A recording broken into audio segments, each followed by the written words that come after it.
मान्छेका व्यक्तिगत ईर्ष्या भावना, अब जोस, प्रेम सबै कुरा हुन्छ व्यक्तिको। तर उसले लिएको त्यो सम्बन्धित व्यक्तिले अख्तियार गरेको जो क्लास भ्यू पोइन्ट हुन्छ, उसले कुन वर्गको चाहिँ भ्यू पोइन्ट लिन्छ, त त्यसले त्यो आवेगलाई, त्यो उसको भावनालाई, त्यो उसको प्रेमलाई अभिप्रेरित गर्ने गर्दछ।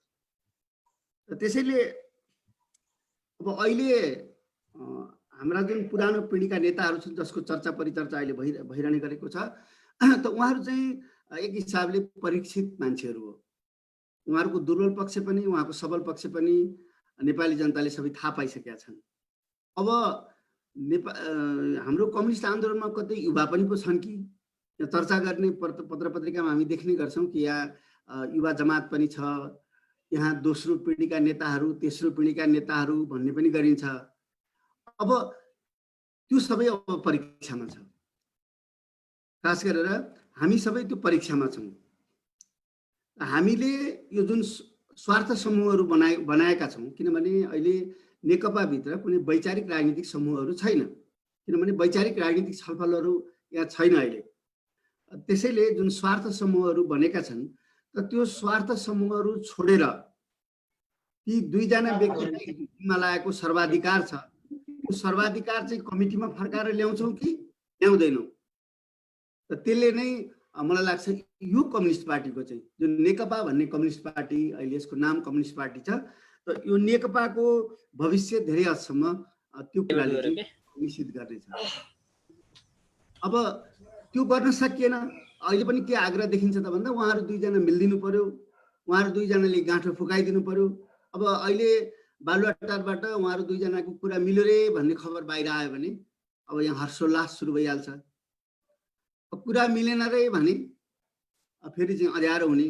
त यो स्थिति रहिरहन्जेल, किनभने आज मिले पनि आज मिल्ला, तर फेरि 15 दिनपछि उहाँहरूको कुरा बादला, उहाँहरूका भावनाहरू ठक्कर खालान्, उहाँहरूको ईर्ष्या टक्राउला, उहाँहरूको अहङ्कार टक्राउला। त त्यसैले मुख्य कुरा के भनेदेखि कमिटी भनेको, विधि भनेको किन चाहिएको त भन्दाखेरि मान्छेका यस्ता चाहिँ व्यक्तिगत जुन आकाङ्क्षाहरू छन्, आवेगहरू छन्, यी सबै चिजलाई चाहिँ अब रेगुलेट गर्नका निम्ति, त्यसलाई बढ्न नदिन, सीमाविहीन बन्न नदिनका निम्ति चाहिँ समाजले पनि केही विधि विधान बनाएको हुन्छ, चल्दै आएको हुन्छ। त त्यस्तै पार्टीले पनि त्यस्तो विधि विधान इत्यादि बनाएको हुन्छ। तर मुख्य कुरो यो वास्तवमा नव उदारवादमा आएको सङ्कट नै हो, किनभने अहिले नव उदारवाद यस्तो स्थितिमा पुगेको छ कि उसले एउटा एथोरिटेरियन खालको रिजिम, एउटा सर्वाधिकारवादी खालको, त्यस्तो खालको जहाँ चाहिँ प्रजातन्त्रको सङ्कुचन गरेर चलाइने जुन शासन व्यवस्था हो त्यसको चाहिँ माग गरिराखेको छ जहाँसुकै।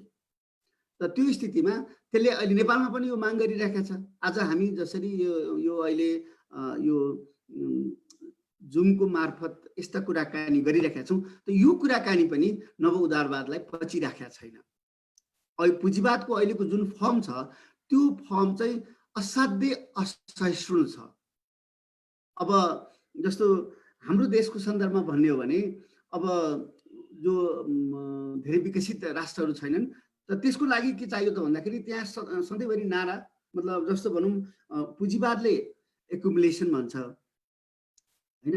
अब यो नव उदारवादले हामीलाई सिकाएको एउटा मन्त्र के छ भने ग्रोथ, वृद्धि गर, वृद्धि गर। अब वृद्धि गर्न के चाहिन्छ त भन्दाखेरि अब लगानी भित्राउनु पर्छ भन्ने। अनि अब यहाँ हामीले त्यो लगानी लिएर आउनेलाई राम्ररी रिजाउन सकेनौँ भने त्यो लगानी अन्त गइदिन्छ। त त्यसो हुनाले त्यो लगानीकर्ताको माग अनुसार हामीले यहाँ राजनीतिक, सामाजिक सबै अधिकारहरूलाई कुण्ठित गर्नुपर्ने हुन्छ, त्यसपछि मात्रै ऊ लगानीको यहाँ ग्यारेन्टी हुन्छ। त्यसैले त्यो लगानी भित्र्याउने नाममा डेमोक्रेसीलाई चाहिँ कन्टेन गरेर जनताले पाएको जुन अधिकार छ, कैयौँ पुस्ता लडेर प्राप्त गरेको जुन आजका अधिकारहरू छन्, त यी सबै सामाजिक र राजनीतिक अधिकारलाई ऱ्यापअप गरेर अब त्यो लगानी भित्र्याउने भन्ने कुरा हुन्छ। किनभने उसलाई अब अहिले चाहिएको चाहिँ हाम्रो जमिन, हाम्रो जस्तो अब सफा ऊर्जा छ हामीसँग, त्यो चाहिरहेको छ। यो तमाम चिजको निम्ति एउटा एथोरिटेरियन खालको चाहिँ रिजिम यहाँ चाहियो। त त्यो माग चाहिँ नवउदारवादले कहीँ न कहीँ गरिरहेको छ। तर अहिले नेकपाभित्र केही लिबरल इलिमेन्ट्स पनि छन्, एकदमै रेडिकल कम्युनिस्टहरू को चाहिँ उपस्थिति देखिएको छैन अहिले, होइन? किनभने हामीले ल्याटिन अमेरिकामा पनि हेऱ्यौँ।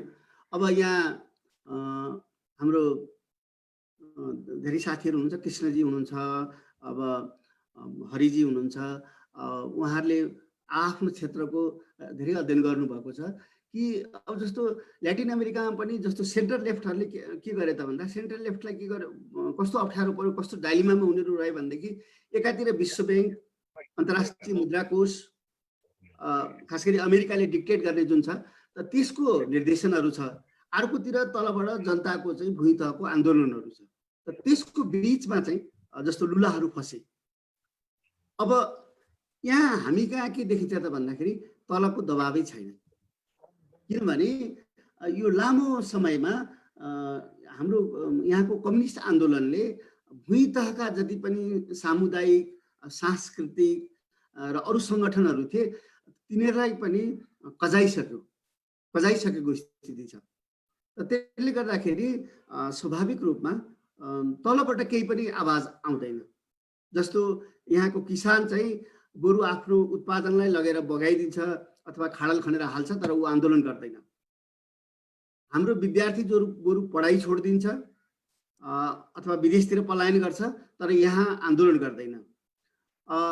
हाम्रा महिलाहरू यहाँ आन्दोलन गर्दैनन्। त यो स्थिति भएको हुनाले स्वाभाविक रूपमा अब माथिको डिक्टेसनले मात्रै काम गरिरहेको छ। अब हामीले नीति बनाउँदा, यहाँ बजेट बनाउँदा हेऱ्यौँ कि यहाँ विश्व ब्याङ्कको दबाब त छ, यहाँ चाहिँ अन्तर्राष्ट्रिय मुद्रा कोषको दबाब त छ। त्यसैले उनीहरूलाई पाच्य हुने खालको व्यक्ति पनि उभ्याइदिनु पर्यो, कार्यक्रम पनि त्यस्तै ल्याइदिनु पर्यो, तर तलबाट केही पनि दबाब छैन। त्यसैले जो सेन्ट्रल लेफ्ट स्ट्यान्ड थियो यहाँ हाम्रो कम्युनिस्ट आन्दोलनको, त्यो सेन्ट्रल लेफ्टबाट अब राइटतिर गइरहेको छ।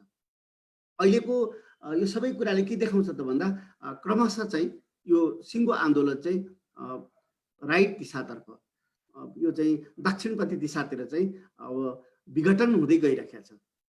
त त्यसो हुनाले अब अहिलेको सङ्कटका विभिन्न आयामहरू छन्, तर यसमध्ये हामीले सबभन्दा बुझ्नुपर्ने कुरा के हो भने यहाँ जुन एप्लाई भइरहेको छ, यहाँको अहिलेको सामाजिक, राजनीतिक, सांस्कृतिक जो व्यवस्था छ त्यो चाहिँ नवउदारवाद हो। र अहिले जो सङ्कटहरू देखा परेका छन् त्यो सङ्कटहरू पनि नवउदारवादकै त्यो रिमभित्र यो चाहिँ यी सङ्कटहरू देखा पर्ने गरेका छन्। त स्वाभाविक रूपमा अब हाम्रो भित्रको जुन टक्कर छ त्यसलाई अब एकदमै हामीले सतहमा हेर्दाखेरि चाहिँ के हो त भन्दाखेरि हामीले पार्टीको संस्थागत जीवनलाई जीवनै दिन सकेनौँ।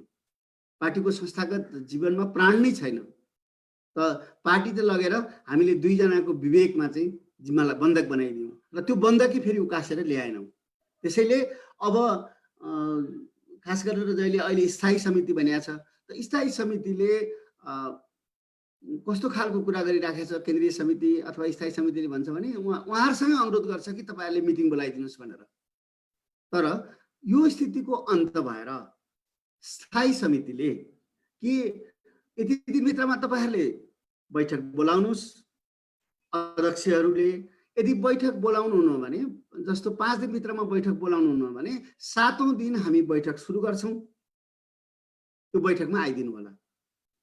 यसरी अगाडि बढ्ने र उहाँहरूले जसलाई अहिले राष्ट्रिय एजेन्डा बनाइराख्नु भएको छ, देशको सबभन्दा महत्त्वपूर्ण एजेन्डा बनाइराख्नु भएको छ, त्यो एजेन्डालाई छेउछाउमा धकेलेर हामीले चाहिँ किसानका, मजदुरका, जनताको अब यो नवउदारवादी बाटोबाट सम्बन्ध विच्छेद गरेर समाजवादतिर जाने दिशातर्फ चाहिँ हाम्रो छलफललाई अगाडि लान सक्यौँ भने त स्वाभाविक रूपमा पार्टीले फेरि बहुरिने मौका पाउँछ, पार्टीले जीवन पाउँछ।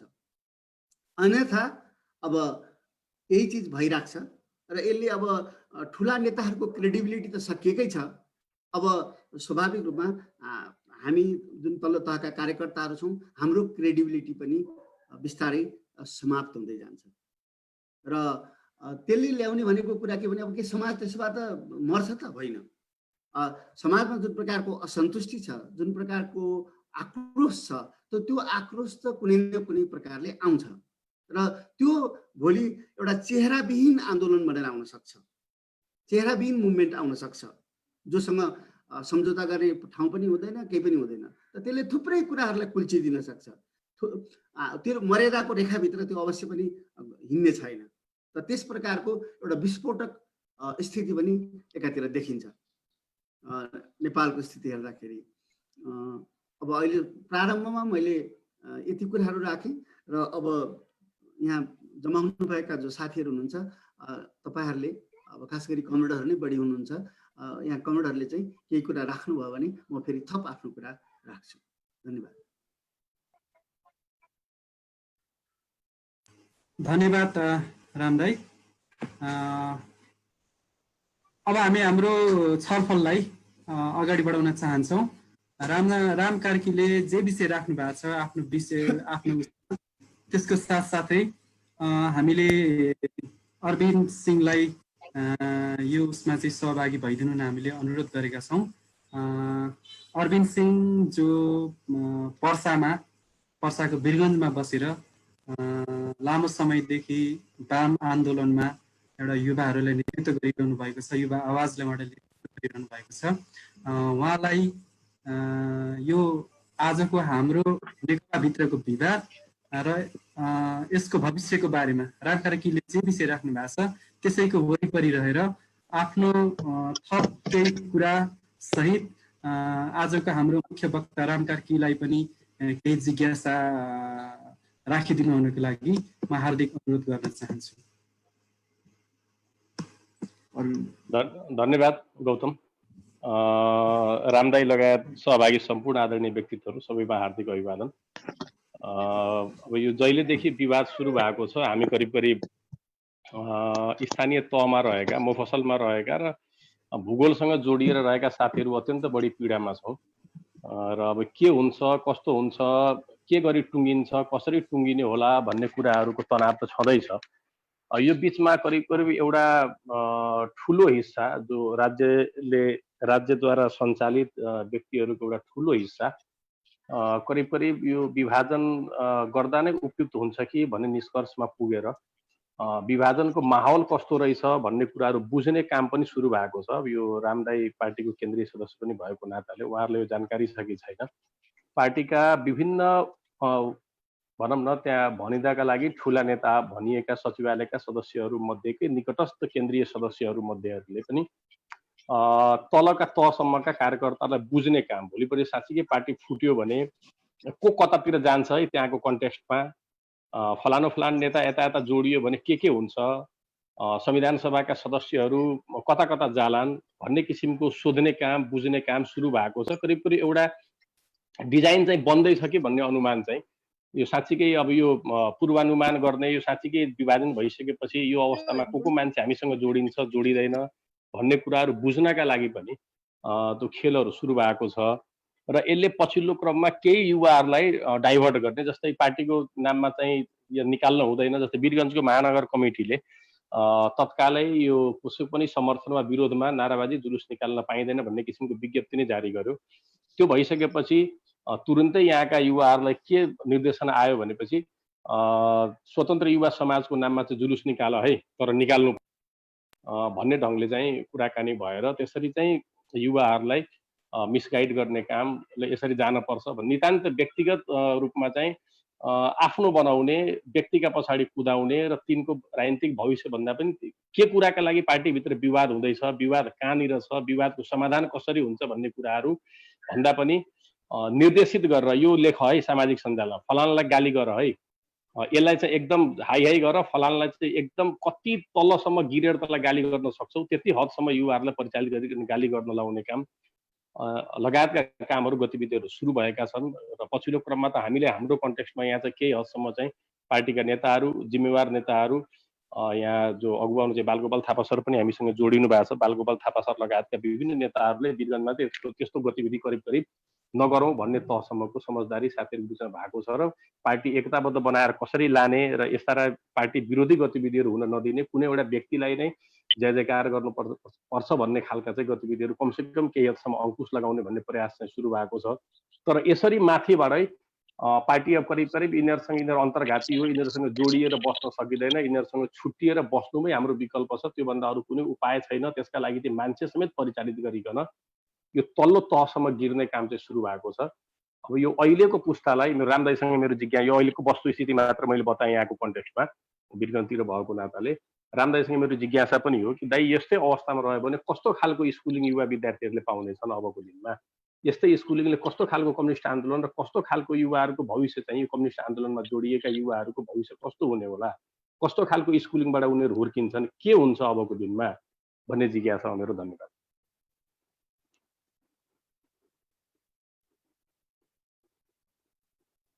अब मैले भनौँ यस विषयमा अलिकति भनौँ दाइ प्लिज। अब मुख्य कुरा यस प्रकारको जुन प्रायोजित कार्यक्रमहरू मतलब प्रोभोकेसनहरू, उक्साहट गर्ने कामहरू रिजिमले, सत्ताले जहिले पनि गर्छ। खास गरेर अब नव उदारवादको एउटा चरित्र के हो त भन्दाखेरि यसले अब निर्धन मान्छेहरूलाई निस्साय अवस्थामा फेरिदिन्छ र सत्तासँग, रिजिमसँग चाहिँ नजिक भएका केही करोडपतिलाई अरबपतिलाई खरबपति बनाइदिन्छ र मुख्य रूपमा खास गरी जनताको अधिकारलाई चाहिँ कन्टेन गर्न खोज्छ, त्यसलाई चाहिँ झन्झन बढी चाहिँ सङ्कुचित गर्न खोज्छ। त यहाँ बारम्बार देखिएको छ। अब हाम्रै पार्टीको सरकार छ तर बारम्बार प्रेससँग चाहिँ हाम्रो झडप भइरहेको छ। मतलब त्यो जुन फ्रिडम छ आजको, त त्यो फ्रिडम चाहिँ सही भइरहेको छैन। अहिले हाम्रो साथीहरू जो सरकारमा हुनुहुन्छ उहाँहरूलाई चाहिँ त्यो फ्रिडम सही भइरहेको छैन। तर यस प्रकारको प्रोभोकेटिभ काम, यस प्रकारको चाहिँ प्रायोजित कामहरूले स्वाभाविक रूपमा एउटा रिटालिएसन, त्यसको प्रतिवाद पनि हुन्छ। त जस्तो वीरगन्जमा केही मान्छेहरूको जुलुस निस्क्यो हिजो, तर अब केही दिन पर्खिनुहोस्, यदि यस्तै चिजहरू बढ्दै गयो भने त्यसको प्रतिवादमा जुन जुलुस निस्किन्छ नि त्यो प्रायोजित हुँदैन। त्यो थोरै मान्छे गनेर त्यहाँ जम्मा हुँदैनन्, त्यहाँ कार्यकर्ताले जो गरेर जम्मा गरेका मान्छे मात्रै हुँदैनन्, त्यहाँ त हजारौँ हजार मान्छे ओइरिन्छन्। किन भन्दाखेरि अहिले हामीले स्वाभाविक रूपमा किसान मजदुरहरूको पक्षमा, नेपाली जनताको पक्षमा केही काम गरेको भएदेखि अब हामी अथवा सत्तामा हुनेहरू, सरकारमा हुनेहरू चाहिँ ढुक्क हुन सक्थ्यौँ। तर हामीले त्यस प्रकारको कामहरू गर्न नसकेका हुनाले अब जनताको अपेक्षा त होइन, हामीलाई पनि लागेको थियो कि हामी यति त गर्छौँ होला, कि कम्युनिस्ट पार्टी बहुमतमा आइसकेपछि यति त गर्ला भन्ने हामीलाई पनि लागेको थियो। त त्यो काम पनि गर्न सकेको अवस्था छैन। त त्यो स्थितिमा स्वाभाविक रूपमा जनताले रिटालिएट गर्छ। अब जति दिनजेलसम्म पनि बसिरहन्छ, हाम्रै पछाडि लागिरहन्छ भन्ने खालको जुन हामीलाई भ्रम छ, त त्यो भ्रमबाट हामी जति सक्दो मुक्त भएको राम्रो। अब अलिकति म खास गरेर अरविन्दले भनिसकेपछि मलाई एउटा कुरा भन्नु मन लाग्यो कि अब सबभन्दा जरुरी कुरा के थियो, हाम्रो लागि सबभन्दा जरुरी कुरा के थियो भन्दाखेरि जहाँ गल्ती भएको छ त्यहीँबाट चाहिँ सच्याउन सुरु गर्नुपर्छ। त हिजो एमालेसँग एउटा जबजा भन्ने कार्यक्रम थियो, तर त्यो कार्यक्रमलाई एउटा राजनीतिक कार्यक्रमको अर्थमा एमाले कहिले पनि लिएन। खास गरेर दिवंगत नेतालाई करिब करिब देवत्वकरण गरेर र आफूलाई जे मन लाग्छ त्यसलाई चाहिँ जबजको नाम दिँदै गइयो, जबजको छाप लाउने काम चाहिँ गरियो। अब त्यसले गर्दा नेकपा एमाले एउटा कम्युनिस्ट पार्टीको रूपमा विघटित अवस्थामा थियो। यदि हामी मार्क्सिस्ट टेनेट्समाथि त्यो उभिएको थियो कि थिएन भनेर हेर्छौँ भने त त्यो चाहिँ पार्टीको रूपमा एउटा विसर्जित अवस्थामा थियो। अर्कोतिर यो नेकपा माओवादी, त माओवादीले 21औं शताब्दीमा जनवादको विकास भन्ने एउटा कार्यक्रम एउटा खेसरा चाहिँ तयार पारेको थियो। तर त्यो खेसरालाई फर्केर कहिले पनि हेर्ने काम गरेन। अब दुर्भाग्य हाम्रा नेताहरू दिवंगत भएका थिएनन्। नेकपा माओवादीका चाहिँ त्यस तहका नेता दिवंगत नभएको कारणले गर्दा अब जिउँदैलाई देवत्वकरण गर्नुपर्ने अवस्था आइपुग्यो र माओवादी त्यस्तो अप्ठ्यारामा थियो कि अब जिउँदै मान्छेलाई देवता बन्नुपर्ने। अब एमालेलाई सजिलो थियो त्यो देवत्वकरणको निम्ति।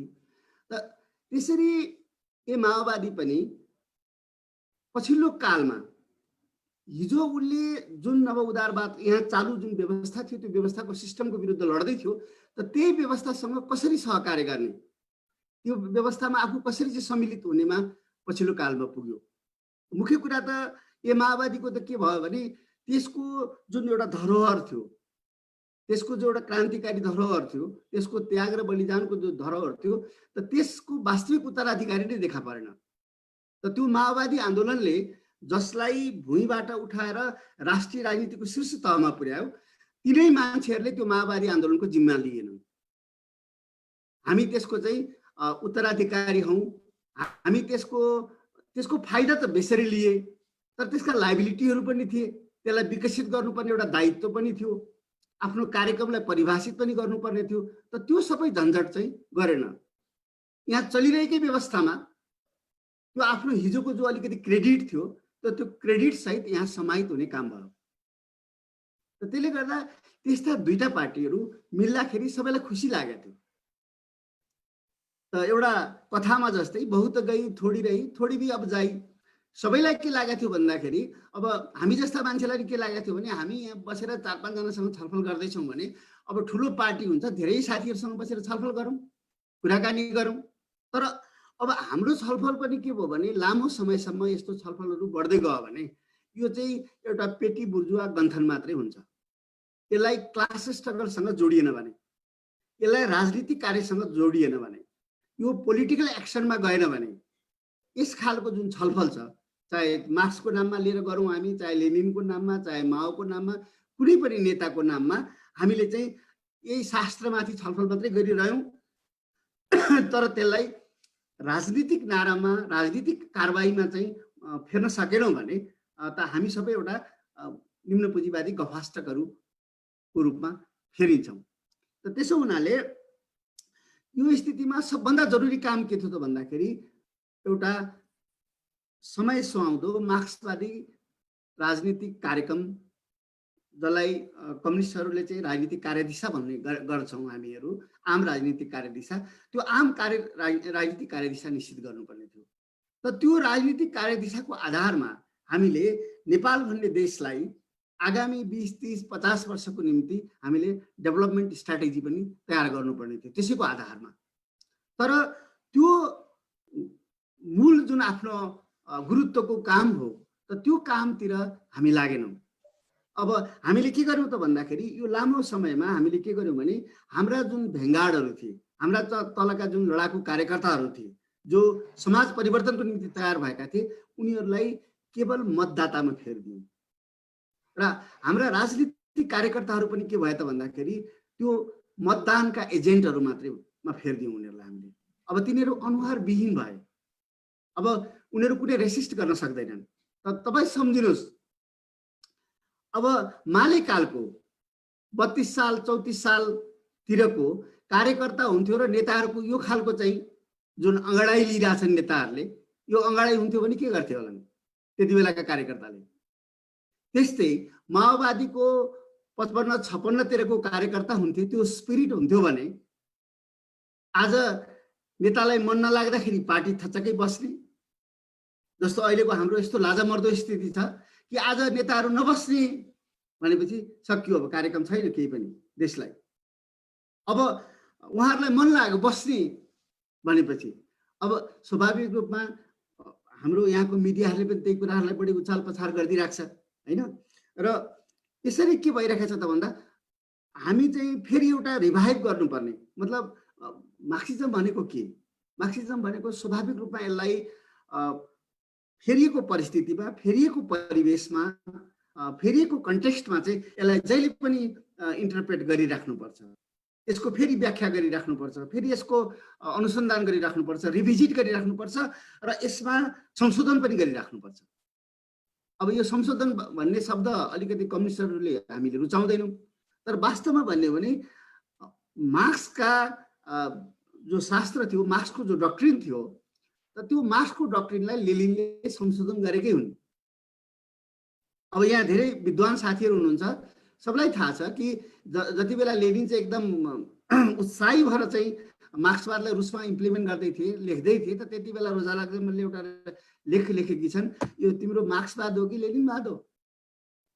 किनभने त्यति बेला हाँसो उडाएको, किनभने लेनिनवाद भन्ने स्थितिमा लेनिनका कन्ट्रिब्युसनहरू पुगिसकेका थिएनन्, त हाँसो उडाइएको थियो। त भनेको मतलब लेनिनले आफ्नो कन्टेक्स्टमा त्यो कन्टेक्स्ट हटाएर, लेनिनको समय हटाएर, लेनिनको अगाडि जुन च्यालेन्जहरू थियो त त्यो च्यालेन्जहरूलाई हटाइदिएर चाहिँ लेनिनलाई पढ्ने हो भने त त्यो त मार्क्सवाद भन्दा धेरै अर्कै ठाउँमा छ लेनिनवाद त। त्यसैले अब हामीले पनि आफ्नो सन्दर्भमा हामीले आज जुन समस्याहरूको सामना गरिराख्नु परेको छ, जुन चुनौतीहरूलाई सामना गरिराख्नु परेको छ, यो स्थितिमा मार्क्सवादको फेरि इन्टरप्रिटेसन गर्नुपर्ने एउटा दायित्व निर्वाह गर्नुपर्ने बेलामा हामी चाहिँ नेताहरूका लहरमा, नेताहरूका भावनाहरूमा, नेताहरूका जायज र नाजायज चाहिँ आकाङ्क्षाहरूमा, ईर्ष्याहरूमा, कुण्ठाहरूमा त हामी चाहिँ बरालिरहेको स्थिति छ। त त्यसैले मैले भन्छु अब अहिले स्थायी समिति परीक्षामा छ। स्थायी समितिले पनि यही चाल देखाइरह्यो, अनुरोधै मात्रै गरिरह्यो, किस्तीमा लगेर उहाँहरूलाई तपाईँहरू बैठक बसिदिनुहोस्, बैठक बोलाइदिनुहोस् स्थायी समितिको भन्ने स्थितिमा यो रहिरह्यो भने त्यसको क्रेडिबिलिटी समाप्त हुन्छ र त्यो चिज सेन्ट्रल कमिटीमा आउँछ। अब सेन्ट्रल कमिटीले पनि खालि बैठक गरौँ भन्ने होइन, अब बैठक पनि उहाँहरूलाई माग गर्नुपर्छ, अध्यक्ष उहाँहरू। तर त्यो अब केन्द्रीय समितिले मात्र होइन, हेर्नुहोस् कम्युनिस्ट पार्टीहरू यस्तो सङ्कटको बेलामा पर्दाखेरि एउटा जिल्लाले पनि पहल गर्न सक्छ। कतिपय देशमा उदाहरण छ, हिजो पनि त कोशी प्रान्तीय कमिटीको अन्तर्गत रहेको झापा जिल्ला कमिटीले झापा सङ्घर्ष सुरु गरेको थियो। त झापा सङ्घर्ष आर्म स्ट्रगल चाहिँ सुरु गर्न मिल्ने, राजनीतिक सङ्घर्ष सुरु गर्न नमिल्ने भन्ने हुँदैन। त 2-3वटा जिल्ला समितिले आफूलाई कोअर्डिनेट गरेर पनि पार्टीलाई बचाउने अभियान सुरु गर्न सक्छन्। तर अहिले पनि हामी सबैको ध्यान चाहिँ स्थायी समितिमा छ, किनभने हामीसँग मन मिल्ने, हामीसँग एकदम खाइखेली भुर्केका साथीहरू त्यहाँ हुनुहुन्छ र हामीलाई लागिराखेको छ कि त्यहाँ स्थायी समितिमा भएको घनश्याम भुषाल, स्थायी समितिमा रहनु भएको हाम्रो वर्षमान पुन, स्थायी समितिमा रहनु भएको हाम्रो शङ्कर पोखरेल, हाम्रा प्रदीप गेवाली, के उहाँहरूले आफ्नो राजनीतिक भविष्य सोच्नुहुन्न कि दुईटा नेता विशेषको अब त्यसैमा सती जानुहुन्छ त? अब मेरो भनाइ के छ त भन्दाखेरि अब एउटा कुरा अलिकति मलाई यहाँ तपाईँहरूसँग सेयर गर्न मन लाग्यो कि यो उत्तराधिकार भन्ने कुरा, यो कम्युनिस्ट पार्टीमा सबभन्दा गडबड भएको कुरा यो उत्तराधिकार भन्ने कुरा छ। यो लेनिनले पनि गल्ती गरे। लेनिनको एउटा गम्भीर गल्ती चाहिँ उत्तराधिकारी घोषित गर्नु, किनभने मार्क्सकै एउटा परम्परा थियो कि हिगेलको चाहिँ उत्तराधिकारीको रूपमा मार्क्सलाई बुझ्छौँ हामी। हिगेलसँग ठ्याक्कै कुरा मिल्दैन मार्क्सको, तर मार्क्स नै वास्तवमा हिगेलका उत्तराधिकारी हुन्, जायज उत्तराधिकारी हुन्। त्यस्तै उत्तराधिकारी भनेको शिष्य होइन। तपाईँको हरेक कुरामा, तपाईँका सही र गलत कुरामा साथ दिने मान्छे तपाईँको कार्यकर्तै हुन सक्दैन। तपाईँका गलत कुराहरूमा पनि जिउ मिलाउनेहरू त कार्यकर्तै हुन सक्दैनन्, ती त तपाईँका दास हुन्छन्। तपाईँ आफ्नो पछाडि दासको फौज छोडेर जान चाहनुहुन्छ कि क्रान्तिकारी उत्तराधिकारी छोडेर जान चाहनुहुन्छ? त माओ सेतुङको पनि त्यही भयो। माओ सेतुङले पनि गल्ती गरे। त जस्तो एउटा भनाइ छ, मैले एउटा रमाइलोको निम्ति भन्छु कि माओ सेतुङले लिन प्याओलाई उत्तराधिकारी घोषित गरे। यो उत्तराधिकारी भनेको त त्यो उत्तराधिकार दिने मान्छे मरेपछि हुने हो। अब भइदियो के भने लिन प्याओलाई ट्युबरक्लोसिस लाग्यो, क्षयरोगले समात्यो। त त्यति बेला यो टिबी भन्ने रोग चाहिँ असाध्य मानिन्थ्यो। टिबी लागेपछि हतपति मान्छे बाँच्दैन थियो। र लिडपे अझै सेनेटोरियममा जानु पर्यो। त कतिपय पश्चिमी लेखकहरूको भनाइ के छ त भन्दा त्यो सेनेटोरियममा नै ऊ चाहिँ डिप्रेसनको शिकार हुन थाल्यो। अब माओ सेतुङको उत्तराधिकारी भनेको आफू पहिला मर्ने भइयो, कहिले आउने अधिकार। त त्यसले गर्दा हडबडाएर चाहिँ उनले एउटा एडभेन्चर गरे भन्ने खालको चर्चा सुन्न पाइन्छ। त्यसैले नेपालको राजनीतिमा पनि मान्छेको उमेर हेरेर मान्छेलाई लागेको रोगको आधारमा अब म उत्तराधिकारी हुन्छु भन्ने यो सोच्नु नै गलत हो। किनभने उत्तराधिकारीलाई पहिला रातो झन्डा चढाएर मात्रै जाने हुन् कि उनीहरू? पहिला उत्तराधिकारी नै जाने हो कि? त्यसैले अब यी सबै साथीहरू जुन आन्दोलनमा छन् त ती साथीहरूको एउटा लिटमस टेस्ट भन्छ नि अङ्ग्रेजीमा, एकदमै कठिन परीक्षा अहिले भइरहेको छ। त त्यसपछि परीक्षा हाम्रो सुरु हुन्छ जो सेन्ट्रल कमिटीमा छौँ। अब भलै त्यो सेन्ट्रल कमिटी कति निर्वाचित कति वैध यो तमाम कुरा छ, तर अब मानेकै छ। अहिले पनि मलाई साथीहरूले केन्द्रीय समितिमा नि हुनुहुन्छ भन्नु हो होइन? अब त्यो केन्द्रीय समिति कहाँ छ थाहा छैन। तैपनि अब त्यसैले मुख्य कुरा के हो भने जुन अब म यसलाई अलिकति समाप्त गरौँ कि अब व्यक्ति विशेषलाई स्वाभाविक रूपमा हाम्रो जतिसुकै उनीहरूसँग प्रेमपूर्ण सम्बन्ध भए तापनि, जतिसुकै लालित्यपूर्ण, जतिसुकै चाहिँ एकदम रागात्मक सम्बन्ध भए पनि मुख्य कुरा त आन्दोलनको कुरा हो। त्यसैले हामीले अहिले जुन हाम्रा स्वार्थ समूहहरू बनाएका छौँ, यो स्वार्थ समूहहरूबाट हामी बाहिर निस्कन सक्नुपर्छ हामी सबैले। किनभने मैले देख्छु अहिलेकै विभाजनमा हेर्दाखेरि पनि, अहिलेकै विभाजनमा पनि सबैतिर असाध्यै लोभलाग्दा मान्छेहरू पनि छन् र सबैतिर कम्युनिस्ट पार्टीभित्र आउन नहुने मान्छे विजातीय तत्त्व पनि प्रवेश गरेका छन्। त त्यसो हुनाले अहिले उहाँहरूको खेलमा चाहिँ धेरै रफ खेल देखा परेको कारण के पनि हो भन्दाखेरि सबैले आफ्नो पालोमा एकछिन सम्झिनुहोस् पार्टी प्रणालीलाई अमर्यादित गरेका छन्। जस्तो राजदूत बनाउने बेला भयो भने पार्टी कमिटीलाई सोधिँदैन, यहाँका हाम्रा प्रदेश कमिटीहरूलाई सोधिँदैन, श्रीमतीलाई सोधिन्छ त्यो भान्जी ज्वाइँ साथी के गर्दैछन्, तेरो बहिनीको श्रीमानले कति पढे अरे। यस्तो भएपछि अनि स्वाभाविक रूपमा मोरल एथोरिटी छैन। एकको विरुद्ध अर्को हाबी हुनका निम्ति एकले अर्कोलाई त्यहाँ नटेरेको जस्तो देखिन्छ नि त अहिले हाम्रो नेताहरूको। त त्यो एकले अर्कोलाई नटेरेको के भन्दाखेरि मोरल्ली कोही पनि माथि छैन। त्यसैले हामी तपाईँहरूले के बुझिराख्नुपर्छ भन्दाखेरि दिल्लीमा सधैँभरि काङ्ग्रेसको शासन हुँदाखेरि पनि तल्लो तहमा चाहिँ बिजेपी जहिले पनि जितिरहन्थ्यो, बिजेपीले जितिरहन्थ्यो, त्यहाँको महापौरहरू, त्यहाँका वडाहरू, त्यहाँका विभिन्न कमिटीहरू। त त्यसरी गढेको काङ्ग्रेस र बिजेपीलाई उखाल्नका निम्ति, विकल्पको राजनीति त्यहाँ छिराउनका निम्ति यदि अहिले जुन त्यहाँका मुख्यमन्त्री छन् केजरीवाल, मनिष सिसोदिया, यिनीहरूले मात्रै प्रयत्न गरेको भए बिजेपी र काङ्ग्रेसलाई हटाउन सक्दैनथे, त्यो ठाउँ खाली गर्न सक्दैनथे। त्यसका निम्ति उनीहरूले सेनाको जागिरबाट हलदार भएर छोडेको, हिन्दी पनि राम्रो नजान्ने, एउटा मन्दिरको धर्मशालामा बस्ने, ती चाहिँ जाउलो पकाएर खाने र त्यही नै चाहिँ गम्छा ओछ्याएर गुन्द्री ओछ्याएर चाहिँ सुत्ने अन्ना हजारे भन्ने मान्छेलाई ल्याएर देखाइदिए। दिल्लीमा त्यो अन्ना हजारे देखिसकेपछि त्यो सबैभन्दा भारी साबित भयो। त्यो नेहरू गान्धीको परम्परा, आरएसएस, बिजेपी सबैभन्दा ऊ भारी साबित भयो। त त्यसले गर्दाखेरि अहिले मोरल्ली कोही पनि एउटा एथोरिटी नलिएको स्थितिमा मोरल्ली कोभन्दा को बलियो भन्ने स्थिति समाप्त हुँदै गएकोले गर्दाखेरि पनि हाम्रो पार्टीको जुन अहिले शीर्ष अब नैतिक रूपले बलियो मान्छेहरूको कमीले पनि हो। त्यसो हुनाले हामी कार्यकर्ताले सिकिराख्नुपर्ने कुरा यो पनि रहेछ कि राजनीतिक लडाइँहरूमा सबभन्दा बढी काम गर्ने कुरा पैसा कति जम्मा गरेको छ यसले काम गर्दैन रहेछ, किनभने बासी पैसा खर्च गर्दैन कसैले। हामीले राजनीतिमा देख्छौँ बासी पैसा कोही खर्च गर्दैन र यसले त अब धनी भइसक्यो, यसले त धेरै कमाएको छ, अब फेरि गर्दैन होला भने फेरि गरिहाल्छ भ्रष्टाचार।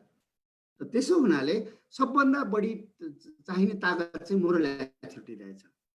त्यसैले अब भोलि अब हामीले नै वास्तवमा यसलाई सही ठाउँमा लान सकेनौँ भने जनताले त स्वाभाविक रूपमा आफ्नो आक्रोश यो विसङ्गतिका विरुद्ध, यो अन्यायका विरुद्ध, यो अभावको विरुद्ध त उठ्छ। उठ्दाखेरि उसले कोही अन्ना हजारे पाए अन्ना हजारे लिएर आउला, अन्ना हजारे नपाए आफै आउला, तर आउँछ। तर कोसिस गरौँ, हामी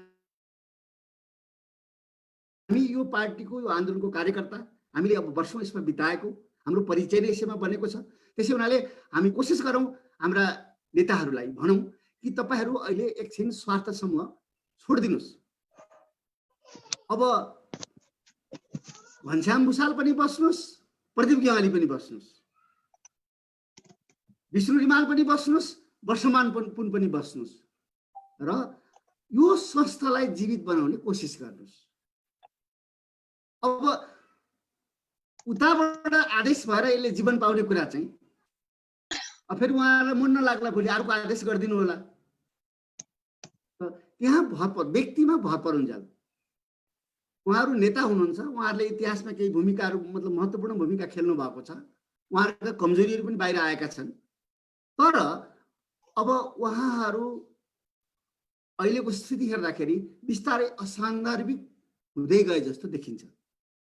त्यसो हुनाले अब नयाँ स्थितिमा राजनीतिलाई अपडेट गर्न कोसिस सकियो भने यो आन्दोलन अगाडि जान्छ, नत्र भने यो चाहिँ एउटा भनौँ दुर्घटनाको शिकार बन्छ। अब फेरि पछि म थप कुरा गर्छु। धन्यवाद राम दाइ। अब हामी सोलुतिर अगाडि बढ्न चाहन्छौँ। सोलुबाट हामीसँग गणेश कुमार राई जोडिरहनु भएको छ। गणेश कुमार राई जो लगभग 13-14 वर्षको उमेरदेखि नेकपा माओवादीको जनयुद्धमा जोडिएर आज यहाँसम्म आउनु भएको छ। र उहाँको आफ्नो अनुभव सहित उहाँले कम्युनिस्ट आन्दोलनमा आफ्नो त्यो उमेरदेखि अहिलेसम्म आउँदाको समयसम्म देख्नु भोग्नु भएको यो छोटो समयमा पनि जुन खालको उहाँले छलकादहरू देख्नुभयो, यो आफ्नो कुरा सहित स्वयं राम कार्कीसँग उहाँले आफ्नो जिज्ञासा र आफ्नो अन्तर्क्रिया राख्नुहुनेछ। अबको समय म गणेश कुमार राईजी अगाडि। यहाँहरू सबैमा अभिवादन छ। सायद सुनिराख्नु भएकै होला क्लियर नै। यहाँ नेट कहिले काहीँ अलिकति कनेक्सन त्यति राम्रो नहुने हुँदा गौतम दाईले भनिहाल्नुभयो। दाईलाई धन्यवाद पनि छ यो बहसमा चाहिँ सहभागी हुने अवसर दिनुभयो। दाईले भनिहाल्नुभयो म अलि सानै उमेरमा माओवादी आन्दोलनमा लागेर जनयुद्धबाट हुर्किएको एउटा मान्छे हुँ र मैले चाहिँ बढीभन्दा बढी सामान्य परिवारमा काम गरेँ। पूर्वी कमान्ड सामाना हुँदै केन्द्रीय टोली सामाना परिवारसम्ममा रहेर करिब 5-6 वर्षको समय मैले काम गरेँ र अहिले चाहिँ म नेकपा सोलुखुम्बु जिल्लाको जिल्ला कमिटी सदस्य छु र जनसांस्कृतिक महासङ्घको केन्द्रीय सदस्य पनि छु। बिचमा मैले युद्धकालीन अवस्थामा को अलिकति यो साङ्गठनिक अनुभव भन्नुपर्दा चाहिँ कस्तो छ भने त्यो बेला हामी कुनै ब्याटलहरूमा जानु पर्यो भने अथवा कुनै पनि युद्धहरूमा जानु पर्यो भने त्यो ठाउँमा आफूभन्दा अरूको साथी बाँचेर आफू शहीद हौँ, आफूले शहीद हुन पाइयोस् भन्ने स्पिरिट हुन्थ्यो। अथवा अन्य सेक्टरबाट अन्य एङ्गलबाट हेर्दाखेरि पनि त्यो बेला कस्तो थियो भने कुनै पदहरू कुनै पनि त्यो पोस्टहरू पार्टीले जिम्मेवारी दिएको खण्डमा मलाई भन्दा फलाना कमरेडलाई दिनुस् न भन्ने एक प्रकारको त्यो सौहार्दता थियो। तर अहिले आउँदाखेरि चाहिँ हामी सकेसम्म भए नभएका सबै पदहरू भए नभएका सबै त्यो पोस्टहरू आफै लिउँ भन्ने खालको एउटा संस्कार संस्कृति विकास भइरहेको हामी देख्छौँ र हामीले त्यो भोगिरहेका पनि छौँ। विगतमा विभाजन हुँदाखेरि माले एमालेको इतिहास होस् या 69 हुँदै यता आएर नेकपा माओवादी केन्द्रको फुटको इतिहास हेरौँ, नेकपा माओवादी हुँदाखेरिको यी सबै फुटहरू के कारणले भए भन्ने मेरो चाहिँ एउटा जिज्ञासा हो। र यो यस्ता कमजोरीहरू नेपाली कम्युनिस्ट आन्दोलनमा बार बार किन दोहोरिन्छ? कम्युनिस्टहरूले भन्ने गरिन्छ कि इतिहासबाट पाठ सिक्ने हो, त्यसलाई दोहोऱ्याउने होइन। तर हामी त्यो इतिहासलाई बारम्बार दोहोऱ्याइराखेका छौँ र त्यो करिब करिब एउटा चरणमा अहिले पनि हामी पार्टीभित्र देखिएको अन्तरसङ्घर्ष एउटा धेरै मान्छेले त यसलाई फुटको सङ्घारमा पुगिसकेको पनि भन्ने गरेका छन्। यसलाई हेर्दाखेरि नेपाली कम्युनिस्ट आन्दोलनको कमजोरीहरूलाई हामीले कसरी केलाउने, अहिलेसम्ममा कम्युनिस्ट आन्दोलनमा नेपाली कम्युनिस्ट आन्दोलनमा के कमजोरीहरू रहे र यसलाई कसरी हामीले चाहिँ निराकरण गर्न सक्छौँ भन्ने चाहिँ मेरो राम कमरेडसँग जिज्ञासा छ।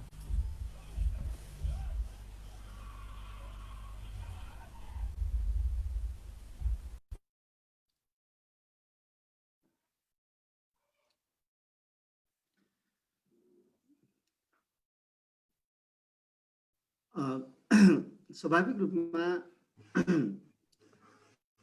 इतिहासबाट शिक्षा लिने कुरा गरिन्छ आदर्शको रूपमा।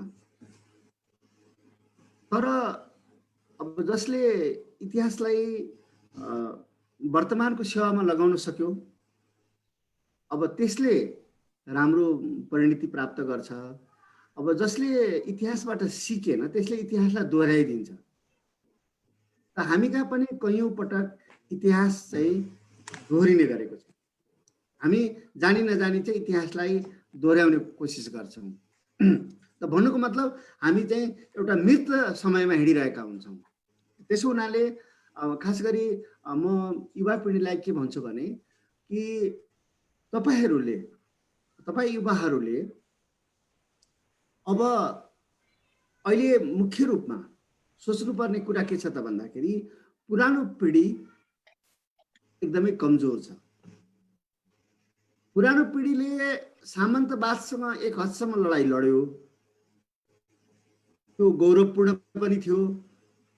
त हाम्रा नेताहरू कोही लामो समय जेल बसे, कसैले चाहिँ जङ्गलमा बिताए, कसैले चाहिँ गोली खाए, तमाम कुराहरू गरे। त्यसको निम्ति पुरानो पिँढीलाई स्याल्युट गर्नुपर्छ, एप्रिसिएट गर्नुपर्छ, अभिनन्दन गर्नुपर्छ।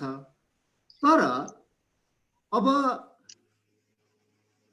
पुँजीवादसँग आइपुग्दा जब सामन्तवादलाई चाहिँ एक हदसम्म ढालेर पुँजीवादसँग कम्युनिस्टहरूको जङ्का भेट भयो, त्यस पछाडि हाम्रो पिँढी लड्न सकेन।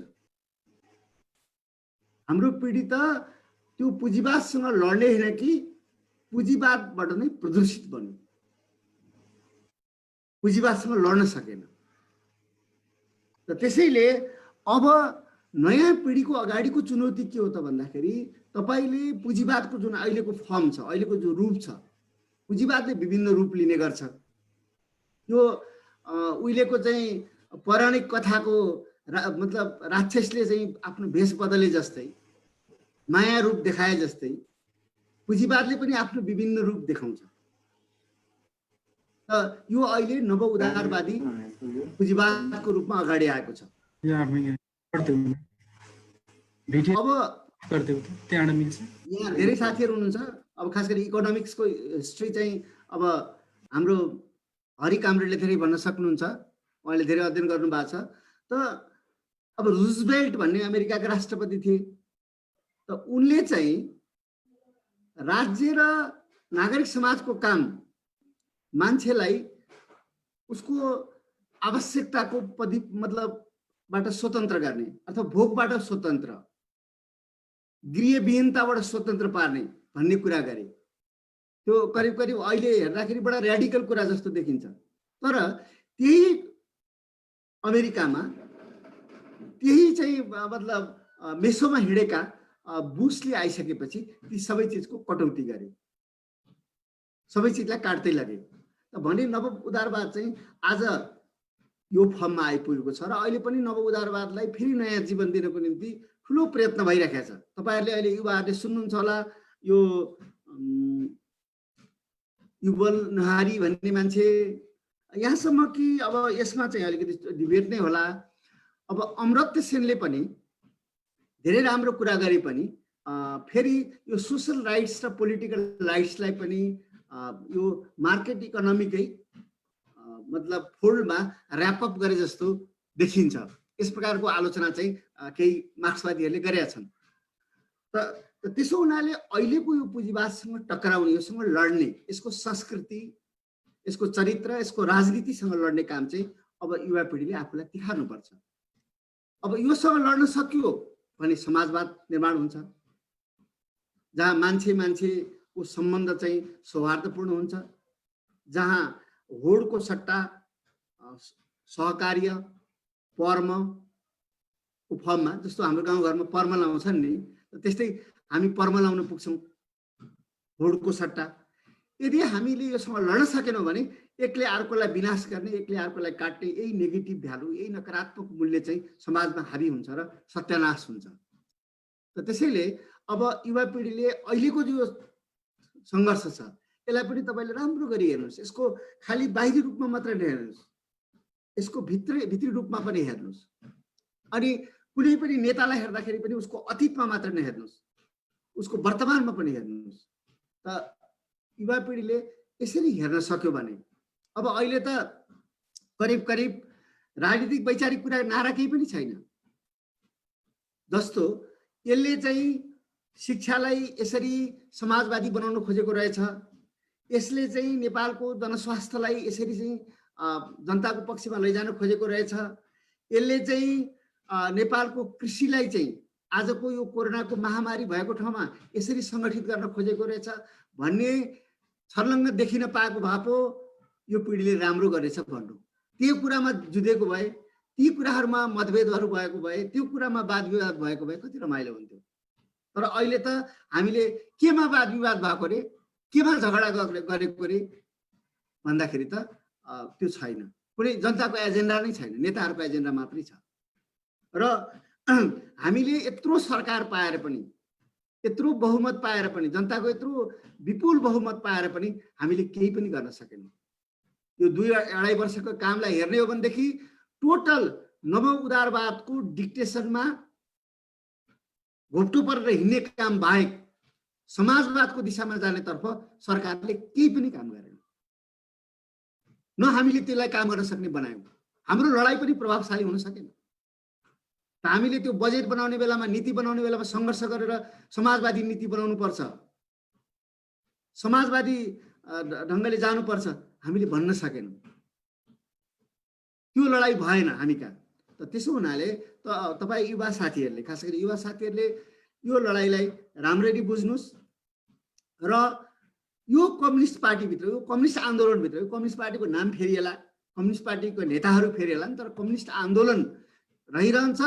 र यो कम्युनिस्ट आन्दोलनमा तपाईहरूले एजेन्डा, मुद्दाको अन्तर्विरोध, राजनीतिक वैचारिक सङ्घर्ष गर्ने, राजनीतिक वैचारिक छलफल गर्ने, किनभने त्यो त स्वस्थ हुन्छ।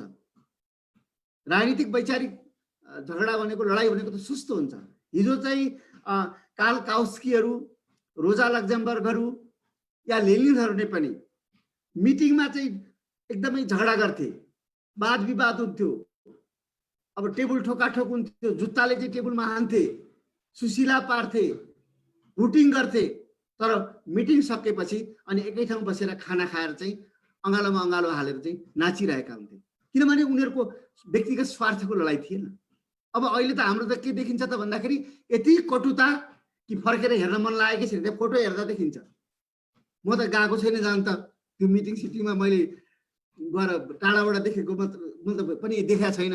तर मैले त्यो टिभीहरूमा देख्दाखेरि, फोटोहरूमा देख्दाखेरि के देखिन्छ त भन्दा फुलेर डम्म फुलेर एकार्को यस्तो प्रकारको सम्बन्ध यति अस्वस्थ किन भयो त भन्दा त्यो चाहिँ राजनीतिक वैचारिक भएर। अब अहिले त्यसैले यो जो गुटहरू छ जुन विभाजन भएको छ त्यो पनि व्यक्तिको पछाडि लागेको कुरा मात्रै छ, राजनीतिक एजेन्डै छैन, राजनीतिक मुद्दामा त छलफलै छैन। त्यसैले होसमा आउनु पर्यो, यो पार्टीमा लागेका शीर्षताका मान्छेहरू पनि होसमा आउनु पर्यो। युवाहरूले त असाध्यै होस र विवेकपूर्ण ढङ्गले यो आन्दोलनलाई हेर्नु पर्यो। हेर्नु मात्रै होइन, तपाईँहरूले फेर्नुपर्छ, फेर्न लाग्नुहोस् यो आन्दोलनलाई।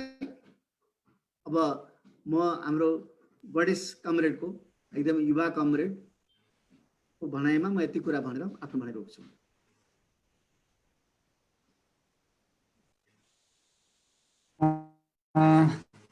झादर छ हुनुहुन्छ हामीसँग लीला जो झापाकालीन आन्दोलनदेखि जोडिनु भएको छ, विभिन्न जङ्च र विभिन्न अनुभवहरूले खारिएर नेपालको कम्युनिस्ट आन्दोलनलाई राजनीतिक सांगठनिक सैद्धान्तिक तहबाट बोल्दै र विशेष गरी उहाँले चाहिँ उहाँको क्षेत्र भनेको चाहिँ पत्रकारिता हो र पत्रकारिता क्षेत्रबाट नेपालको कम्युनिस्ट आन्दोलनलाई विभिन्न ढङ्गले विश्लेषण गर्दै पनि आउनु भएको छ।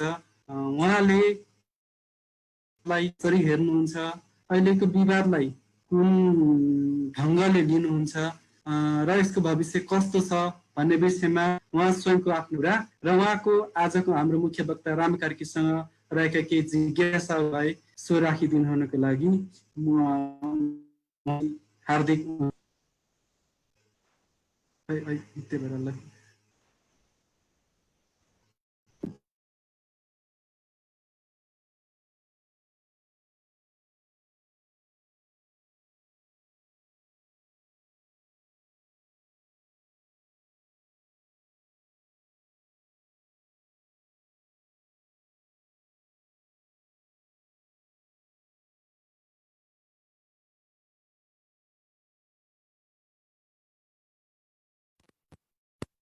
सुनिन्छ?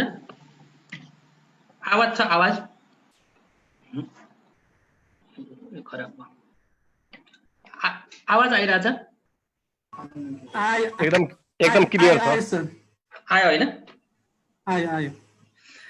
अच्छा, अब ठिकै छ। अब यहाँ रामदाईसँग मेरो धेरै दिनपछि भेट भयो, हामी झापाकै मान्छे, अरू साथीहरूसँग भेट भएको छ, खुसी पनि लाग्यो।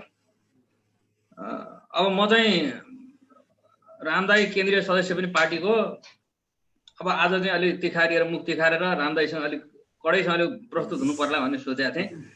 तर उहाँले नै सबै कुरा, हामीले बोल्ने कुरा, हामीले चाहिँ गर्ने आलोचना, म त आलोचना गर्न पनि अहिले त अल्छी लाग्न थाले छ मलाई यो राजनीतिको बारेमा, किनभने त्यो प्रशंसाको कुरा त परेको रह्यो, आलोचनै गर्न पनि मेरो जाँगर चाहिँ मरेर आउँछ, अहिले आउने गरिरहेको छ। त्यस कारणले मैले यहाँ सहभागी हुँ कि नहुँ भनेर कोमलजीसँग भन्दाखेरि पनि त्यही कुरा भनेको थिएँ। तर रामदाई आउने भनेपछि अब आज केन्द्रीय सदस्यलाई राम्रैसँगले चाहिँ गरिन्छ भनेको अब उहाँले नै सबै कुरा भनिदिइसक्नुभयो।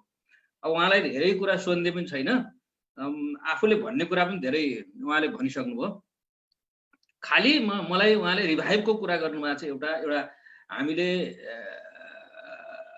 यो रिभाइभ गर्नुपर्छ कतिपय कुरालाई चाहिँ भनेर, त्यो चाहिँ कहाँबाट सुरु गर्ने, कसरी सुरु गर्ने, त्यो एउटा चाहिँ मेरो उहाँसँग चाहिँ उहाँले भन्दै एउटा जिज्ञासा जस्तो पुस्तान्तरणको कुरा उहाँले अलिअलि भन्नुभयो। पुस्तामा, नयाँ पुस्तामा पुरानो पुस्ताले नयाँ पुस्तालाई सत्ता हस्तान्तरण नगरुन्जेलसम्म अथवा यो संरचनागत परिवर्तन नहुन्जेलसम्म मलाई लाग्छ नेपाली राजनीति, नेपालको राजनीति संलिँदैन। त्यो एउटा पार्टीको कुरा मात्रै होइन, नेकपामा त त्यो झन् ठुलो समस्याको रूपमा रहेको छ। अर्को कुरा समाजवादको कुरा भन्नुभयो, यो त संविधानमा पनि लेखिएको छ। तर समाजवाद कसका लागि, कसको व्याख्या अनुसारको हो भन्ने सबैभन्दा ठुलो मलाई संविधानमै लेखेको कुराबाट चाहिँ म अलि म जिज्ञासा पनि राख्छु उहाँसँग। यो पुष्पलालले भनेको जस्तो समाजवाद हो कि, पिपी कोइरालाले भने जस्तो समाजवाद हो कि, आज केपी ओलीले भन्दै गरेका समाजवाद हो कि, प्रचण्डले भने हो कि, अथवा शेरबहादुरले भन्दै गए समाजवाद हो कि, चित्रबहादुरको समाजवाद हो कि समाजवादको हामी कुन संविधानले केलाई निर्दिष्ट गरेको छ, कुन समाजवादका लागि को गइरहेको छ, को आफ्नो बाटोमा हिँडिरहेको छ, कुन समाजवादका लागि भन्ने प्रश्न छ। त्यसकारणले त्यो मतैक्य नहुन्जेलसम्म समाजवादको संविधानमा लेखिएको समाजवादको पनि कन्फ्युजन क्रिएट गरेको छ भन्ने जस्तो मलाई लाग्छ। अब जहाँसम्म अहिलेको राजनीतिको कुरा छ, अब यो त अलि केटाकेटीको खेल जस्तो पनि देखिन्छ। प्रधानमन्त्री अब यसमा कसैको चासो, ग्राउन्ड लेभलमा कसैको चासो मलाई लाग्छ त्यस्तो ठुलो चासो भयो जस्तो लाग्दैन। बिर्तामोडमा, दमकमा, प्रधानमन्त्रीकै जिल्लामा पनि 15-20 जना साथीहरूले यसो लट्ठीमा के बाँधेर बसेको देखिएको हो। अब प्रधानमन्त्रीको त्यस्तो छ भनेपछि अब प्रचण्ड माधव नेपालहरूको त होइन, उनीहरूले न्यायको कुरा उठाछन् भन्ने मान्छे पनि देखिएन। भनेपछि यसले कति चासो क्रिएट गरेको छ, कति चासो छ यसप्रति ग्राउन्ड तहमा, ग्राउन्ड लेभलमा भन्ने कुरा यस्ता घटनाहरूले देखाइरहेको छ। अब प्रधानमन्त्री सानो कुरा लिएर राष्ट्रपतिसँग जानुहुन्छ र पोल लाउनुहुन्छ, त्यसको स्पष्टीकरण दिन फेरि 2-3 जना नेताहरू जानुहुन्छ। राष्ट्रपतिलाई त्यही कुराले चाहिँ एकदम त्यसै आदेश खेला जस्तो बुझिन्छ। यो भनेको के भने यो नादानी, यो केटाकेटी खेल जस्तो।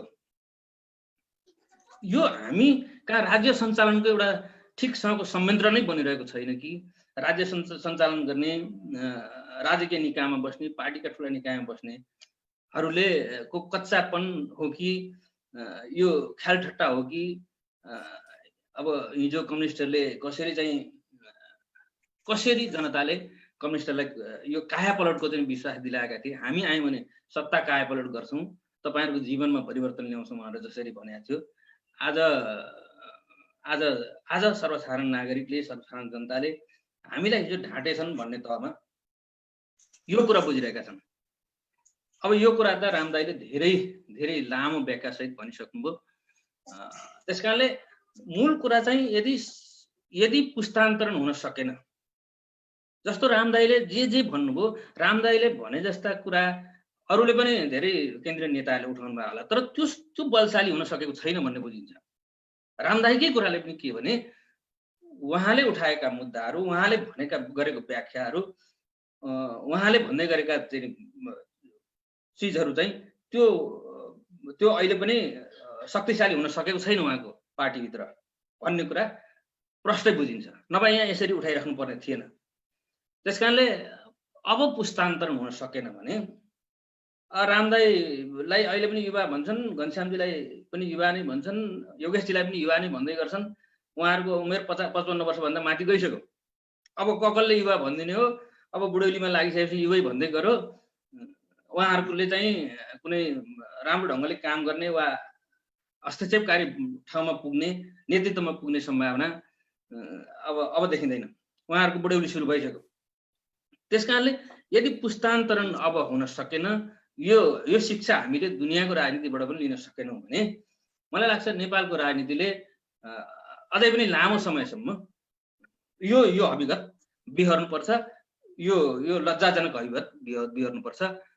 मेरा यी जिज्ञासाहरूप्रति रामदाईको कुनै टिप्पणी भए म त्यो चाहिँ सविनय आग्रह गर्दछु, मेरो यो मेरो जिज्ञासालाई निवारण गरिदिनु हुनेछ उहाँले। धन्यवाद।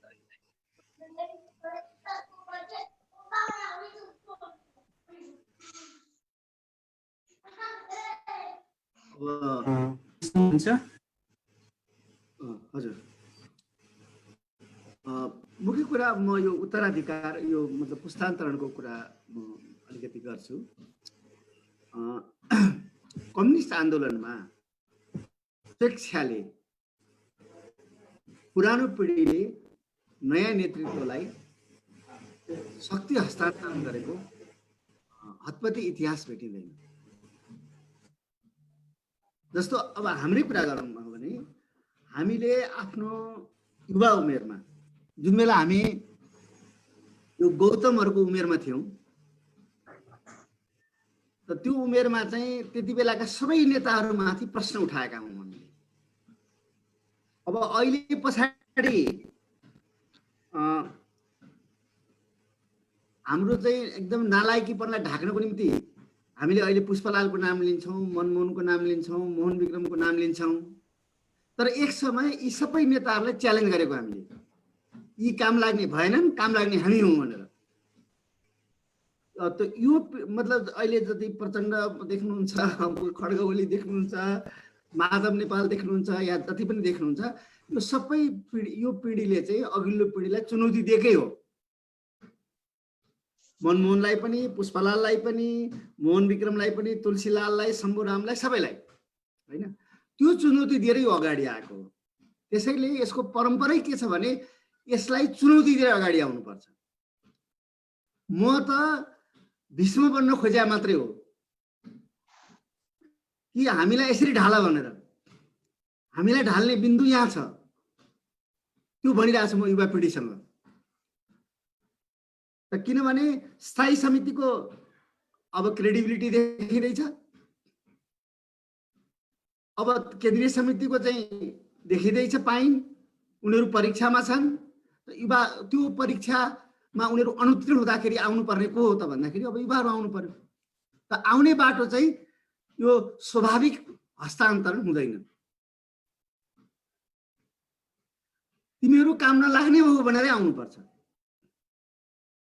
हिगेलकै कुरा ठिक हुन्थ्यो र हिगेलै जिन्दाबाद भनेको भए मार्क्स हुँदैन थिए। त्यसैले अब आउने पिँढीले चुनौती दिएर आउनुपर्छ, एउटा कुरा। अब अर्को कुरो, म लीलाजी जस्तो साथीहरूलाई के भन्छु भने अब घन्टी हल्लाउनु छोड्नु हुँदैन। त्यो आलोचना गर्नु पनि अल्छी लाग्न थाल्यो भन्नुहुन्छ नि, किनभने आलोचनाले छुँदैन। आलोचनाले भनेपछि अब चिमटेर नहुने भयो, अब सिस्नु हान्नुपर्छ। चिमटेर भएन भने सिस्नु हान्नुपर्छ, तर छोड्नु हुँदैन। तपाईहरुले आफ्नो लेखनी मार्फत, त्यो माझिएको लेखनी छ, त्यसलाई पढ्छन् मान्छेले अहिले पनि, त त्यो मार्फत तपाईहरुले आवाज उठाउनु छोड्नु हुँदैन। यो चाहिँ मेरो व्यक्तिगत सल्लाह हो हैन। अब मुख्य कुरा पुस्तान्तरणको कुरा चाहिँ के हो भने त्यो पुस्ताले अब हामी सबल भयौं, सक्षम भयौं भनेर देखाउनु पर्छ। अब युवा पुस्ताले त त्यो देखाउनको निम्ति चाहिँ म खुला आह्वान गर्छु। धन्यवाद।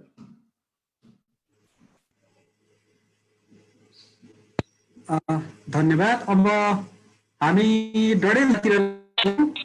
डडेलधुराबाट हामीसँग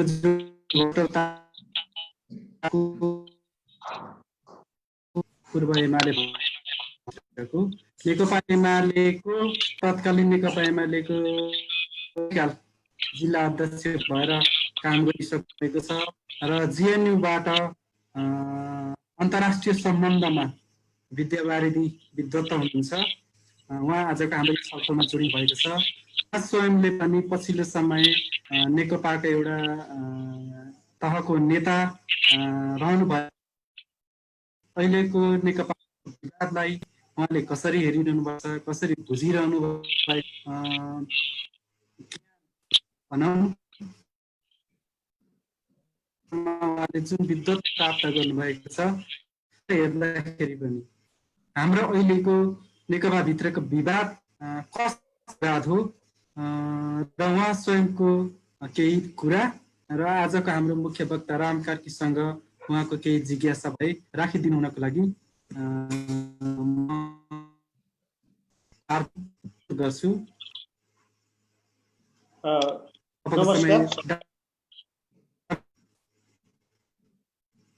नमस्कार।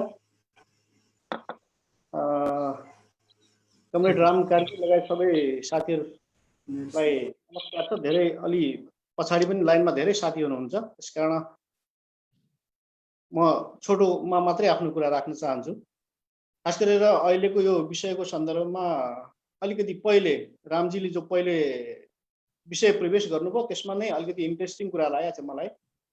यद्यपि यसका विभिन्न पक्षहरू छन्। अहिले पार्टीको सम्भावित विभाजन के कस्तो छ, पार्टीको आन्तरिक जीवन कस्तो छ भन्ने कुराहरूमा र एक दुईवटा कुराहरूले हाम्रो समस्या के हो, हामी भित्र समस्या के हो, खास गरेर नेकपा भित्रको समस्याका बारेमा एक दुई कुराहरूले धेरै कुरा सङ्केत गर्छ भन्ने मलाई लागेको छ। मेरो आवाज आइरहेछ गौतमजी?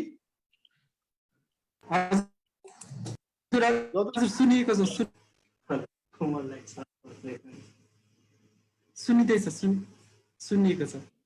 है अनि हामीले समाचारहरूमा सुनिरहेछौँ हाम्रो पार्टीमा बैठकहरूको आयोजना पनि यस ढङ्गले भइरहेछ।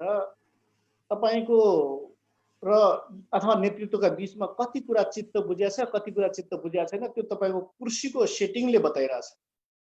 तपाईँको कुर्सीको दिशा आज कुनै अर्कोतिर छ, फर्किया छ, अनि तपाईँको बिचको अन्डरस्ट्यान्डिङ अलिकति बिग्रेको जस्तो हो।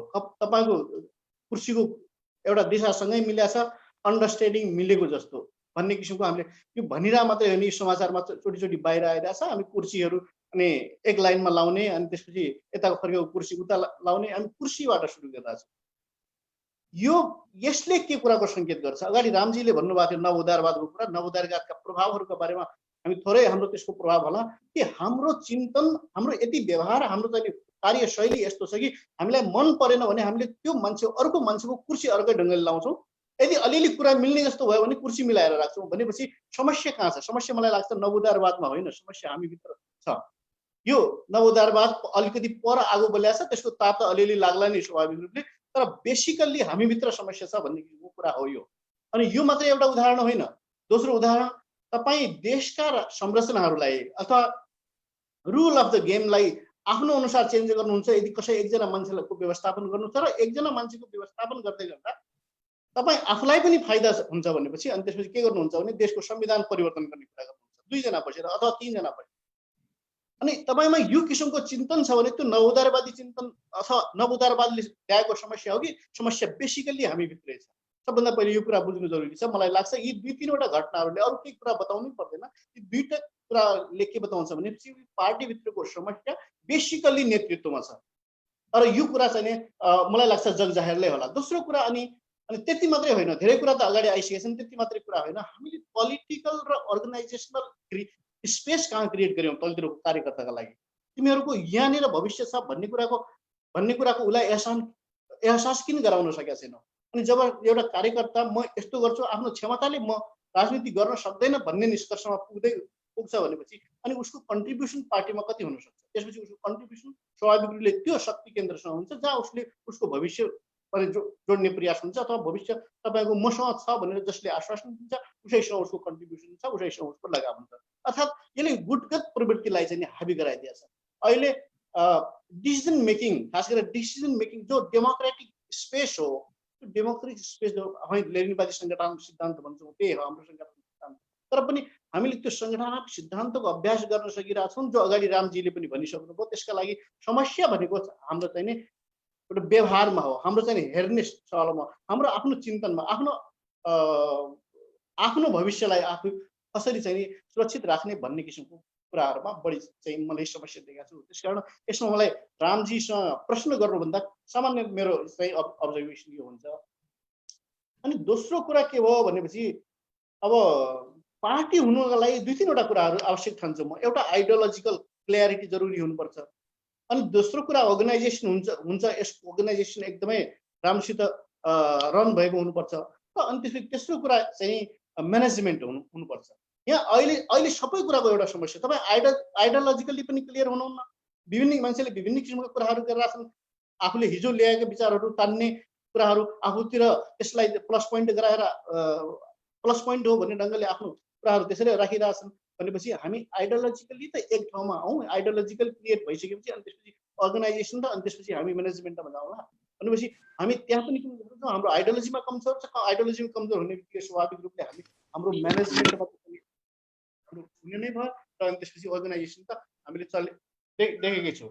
त्यसो भएको हुनाले यी दुई तीनवटा कुराहरूमा हामीले सुधार नगरिकन हाम्रो पार्टी बन्छ अथवा हाम्रो पार्टी फेरि भोलिका दिन पनि यदि जनताले विश्वास गरेर अगाडि बढ्ला भन्ने कुराहरूमा धेरै धेरै ठुलो प्रश्न छ। मलाई साथीले अनि गौतमजीले मलाई इन्टरनेसनल यसको अप्रोच के हुनु होला अथवा त्यहाँ भनेर पनि भन्नुभएको थियो पहिले। मलाई त्यो हुँदाखेरि इन्टरनेसनली त अब उहाँ रामजीले पनि केही कुरा गरिसक्नुभयो, केही प्रभावहरू हुन्छन् हाम्रो जियो पोलिटिक्सका केही प्रभावहरू हाम्रो पार्टीमा हुन्छन्। पार्टीमा पहिले चाहिँ त्यो राष्ट्रमा प्रभाव हुन्छन् त्यसका, तर राष्ट्रलाई सञ्चालन गर्ने एउटा टुल भएको हुनाले पार्टी, अनि त्यो टुलमा इन्टरनेसनल प्लेयर्सहरूले अथवा विभिन्न किसिमका पोलिटिक्स इन्टरनेसनल पोलिटिक्सले खेल्ने खोज्छन् स्वाभाविक रूपले। त्यो पनि कहिले अलिकति बढी हुन्छ भने चाहिँ जब हाम्रो छर छिमेकमा अल्ट्रा रेडिकल्सहरू, अल्ट्रा नेसनलिस्टहरू अथवा त्यो अल्ट्रा पोलिटिक्स गर्ने मान्छेहरू भयो भने त्यो प्रभाव पार्टीमा अलिकति हाम्रो बढी हुन्छ। सायद अहिले त्यस्तो पनि प्रभाव होला। अनि दोस्रो कुरा, हाई एम्बिसन हुने छिमेकमा अथवा छरछिमेक अथवा कुनै अर्को देशमा, शक्ति देशमा हाई एम्बिसस कुनै एउटा शासक अथवा लिडर हुँदा पनि त्यस्तो किसिमको समस्या आउन सक्छ। अहिले यसका प्रभावहरू पनि काहीँ न काहीँ देख्छु म। जस्तो कि एमसिसी को कुरा पनि सायद अलिअलि यसो रामजीले भने अनुसार नवोदारवादसँग जोडियो, काहीँ आइडियोलोजिकल डिस्कसन त भएन, काहीँ न काहीँ यसको प्रभाव पनि यसमा हुन सक्छ। अनि त्यसपछि यस्ता बाहिरका यस्ता रुलरहरूले हामीलाई कहिलेकाहीँ के गरिदिन्छ भने यसलाई सेक्टरियन भाइलेन्सहरूको कुराहरूलाई उठाइदिन्छ। अनि त्यसपछि एउटा पार्टीको सिस्टमलाई अनि सबै समूहमा, सबै समुदायमा विकेन्द्रित भएको पार्टीलाई पनि सङ्कुचित गराइदिएर पार्टीमा केही किसिमका तनावहरू अथवा पार्टीको सङ्गठन विस्तारमा ठुलो बाधा पुर्याउने कामहरू त गर्न सक्छ। तर मलाई अहिलेकै जो समस्या देख्छु त्यो अहिलेको समस्या नवउदारवादबाट भन्दा पनि हामी भित्रको समस्याको रूपमा चाहिँ मैले देखिरहेको छु। मैले राखेँ साथी हुनुहुन्छ, मैले पछाडि धेरै साथीहरू हेर्दै गर्दाखेरि उहाँहरूले अलिअलि पनि आइडिया राख्ने हो भने समय नपुग्ने हुनाले मैले यो आफ्नो अब्जर्भेसन मात्रै राखेँ। रामजीले धेरै कुराहरू राख्नुभयो, उहाँलाई सम्मान छ, र पछाडि पनि साथीहरू राख्नुहुन्छ। र सँगसँगै अनुरोध गर्छु, म अहिले यो डिस्कसनबाट क्विट पनि गर्छु। धन्यवाद। धन्यवाद डाक्टर तारा जोशी, डडेलधुराबाट हामीसँग जोडिनु भएकोमा तपाईँको समयको लागि। खासमा राम कार्की कमरेडसँग अलिकति यो विषयमै चाहेको विषय चाहिँ के हो भने जस्तो हाम्रो अहिले नेपालमा विवादमा चाहिँ जसरी यो वा बिआरआई का यो त्यसको पनि एउटा खालको आरोप पनि छ। र पछिल्लो समय हाम्रोमा चाहिँ जसरी पार्टीभित्रको विवादमा विभिन्न देशका दोहोर गर्ने र कुन रूपमा लानेमा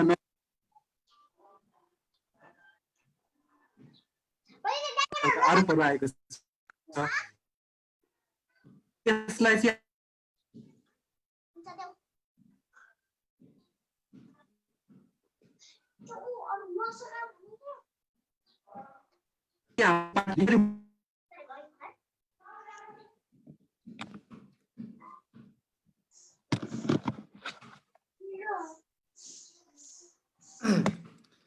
यहाँले वाइफाईको अलिकति समस्या भयो, म यो वाइफाईको नजिक जाँदैछु ल। मैले गौतमको त्यति राम्रो पनि सुन्न सकिनँ। म फेरि प्रश्न राम भाइ। हुन्छ हाम्रो जस्तो भित्रको हेलो सुन्दै हुनुहुन्छ? अब भन्न त। हाम्रो यो नेकपा भित्रको विवादमा जसरी पछिल्लो समय बिआरआई एमसिसी को इम्प्याक्टहरू पनि छ भन्ने खालको जो आरोपहरू वा कुराकानीहरू पनि मिडियाहरूमा आइरहेको छ। विभिन्न मान्छेहरूले यसमा चाहिँ त्यो हिसाबले प्रतिक्रिया दिइरहनु भएको छ। हाम्रो नेकपाको विवादलाई अन्तर्राष्ट्रिय फेरहरूको इम्प्याक्टको रूपमा कसरी बुझ्ने, साथै हामीले नेकपाको भविष्य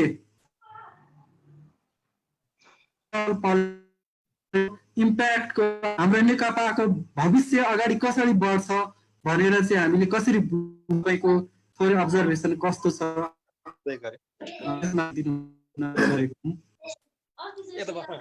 म सुरुमा पछिल्लो कुरालाई पहिला भन्छु। म नेकपाको भविष्यको कुरामा अलिकति गर्छु। सुनिराखेको छ मेरो कुरा? मलाई उल्टो चाहिँ बुद्धले फोन हानेर न्यु खोजेर मसँग न्यु खोजेर पढ्न आउनु हेर पार्टी भन्ने जो छ यो पार्टी यसका अवयवहरूको चाहिँ आंशिक र आवधिक रूपमा विघटन गरिरहनु पर्छ। हजुर अनि अहिले कहाँ छ त अनि बुद्ध अहिले टेलिफोन पो सुनिरहेछ कताबाट कुन साथीको टेलिफोन आइरहेछ गौतमजी फोन आइरहेको छ अरूबाट कसको हो ए गौतम त्यहाँ सबैलाई अनम्युट गरिदिनुस् न हेलो यो मेरो कुरा म फेरि दोहोऱ्याउँछु सबै साथीहरूले यसलाई राम्रो गरी सुनिदिनुहोस्।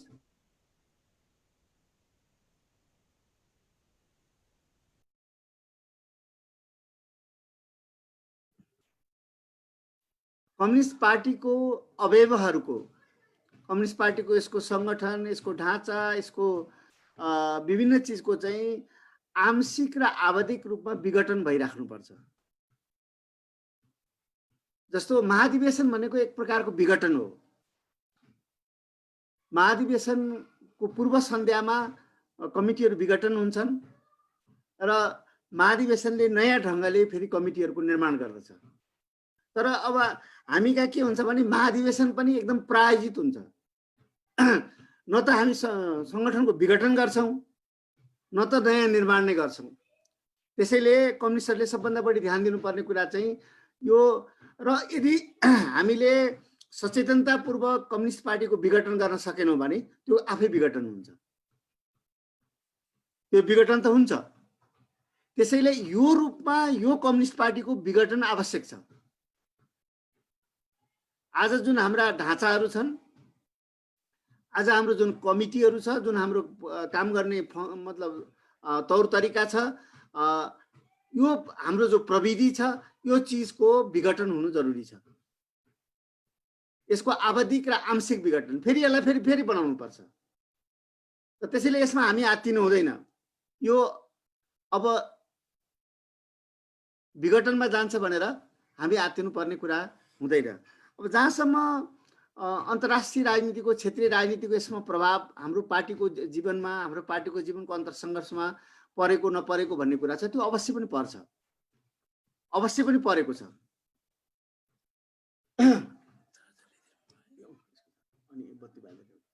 अनि जहाँसम्म अब एउटा कुरामा फेरि क्लियर हुनु पर्यो। अघि जोशीजीले भन्नुभएको थियो कि नव उदारवाद भन्दाखेरि पनि हाम्रो आफ्नै स्टाइल हाम्रो आफ्नै काम गर्ने तरिका भने मतलब अब यो प्योर पुँजीवाद त छैन। हाम्रो क्लासिकल अर्थमा त हाम्रा धेरै सामन्ती अवशेषहरू पनि छन् हाम्रा सामन्ती चालचलन मान्यताहरू छन्। त्यो त बेलायतमा बाँकी छ अझै भनेपछि हामी कहाँ नहुने भन्ने कुरा भएन। तर मूल रूपमा अहिले हामी कहाँ लागू भइरहेको व्यवस्था हामी कहाँ लागू भइरहेको सबै चिज चाहिँ के हो त भन्दा यो नव उदारवादमाथि आधारित छ। त्यसले गर्दाखेरि स्वाभाविक रूपमा त्यही प्लेटमा बसेर हामी चाहिँ अब नव उदारवादलाई यो बाटो परित्याग गरेर समाजवादी बाटो हिँड्ने भनेर प्रयास गर्न साथ पार्टीमा एउटा नयाँ ढङ्गले पोलराइजेसन हुन्छ आइडियोलोजिकल पोलिटिकल सङ्घर्ष त्यहाँबाट सुरु हुन्छ। अब यहाँ समाजवादको ब्यानर लगाएर समाजवादको साइनबोर्ड लिएर चाहिँ यो धमाधम चाहिँ नव उदारवादी बाटोमा हिँडेको हिँडै छ।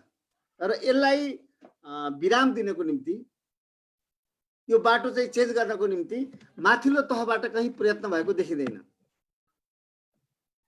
अब हाम्रो स्थिति के भएको छ त भन्दाखेरि एकदम स्पष्ट भन्नुपर्दा चुनावको बेलामा मजदुर किसानतिर फर्केर बोल्ने चुनाव पछाडि बाँकी 4-5 वर्ष ठुला पुँजीपति बिग बुर्जुवाजी हरूको सेवा गर्ने। यो कुरामा कहीँ मतभेद देखिया छैन है। यो कुरामा माथिल्लो तहमा मतभेद देखिएको छैन। कार्यकर्तालाई लागेको छ कार्यकर्ताको ठाउँमा सुनिन्छ यो आक्रोश कि हाम्रा नेताहरूको उठ बसाइ उठाइ सबै पुँजीपतिहरू कहाँ छ यहाँ छ भन्ने कुराहरू छ। यो त के हो भने पनि अब यसमा अलिकति कुरा म अझै एड गर्छु। यसो गरौँ न गौतम अरू साथीहरू जसलाई बोल्नु छ त्यो साथीहरूलाई बोल्नु दिउँ अनि म बोल्छु ल। अब बोल्ने साथीहरू लगभग अन्तिम नै हुँदै हामी अब हामी अन्तिममा हाम्रो उषाजी हुनुहुन्छ।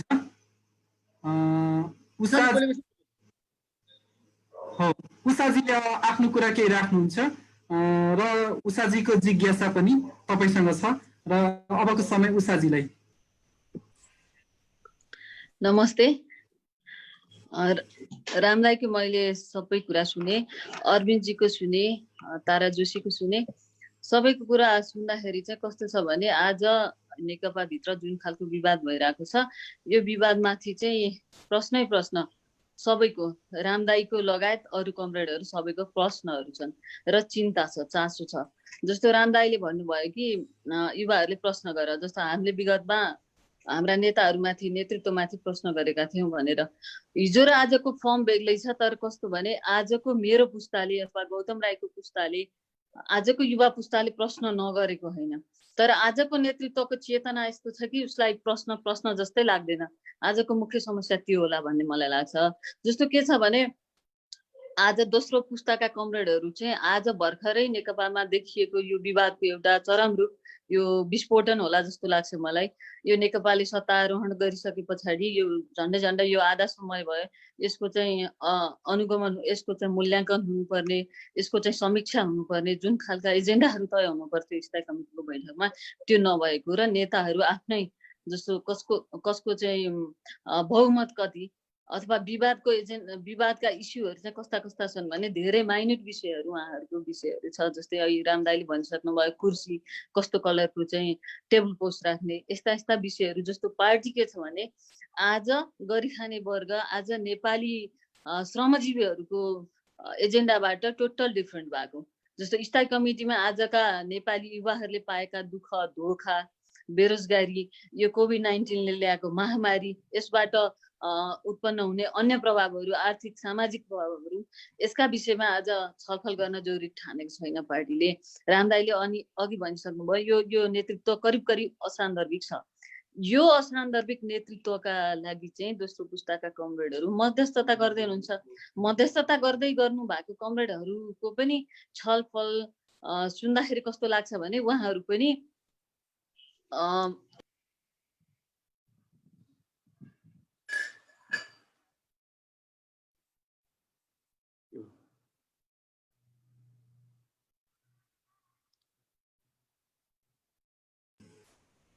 हेलो, उषाजीको केही टेक्निकल इरर, उषाजीको टेक्निकल समस्या आयो। उषाजी जोडिनु भयो? हेलो उषाजी जोडिनु भयो?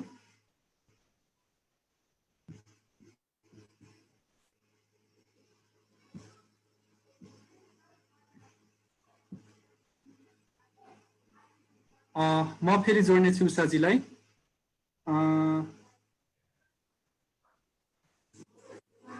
जोडिनु भयो उषाजी।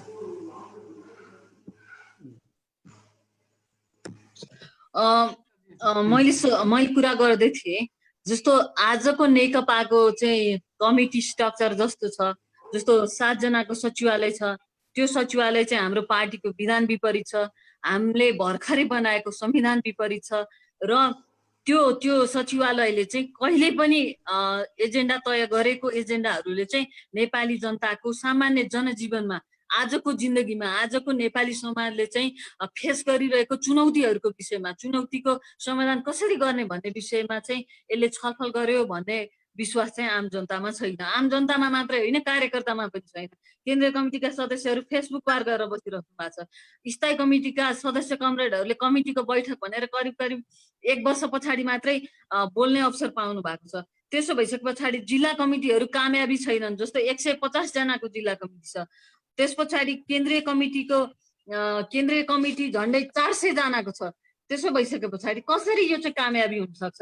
अब कसरी यसले चाहिँ जनताको बिचमा गएर चाहिँ यसले आजको नेपाली समाजको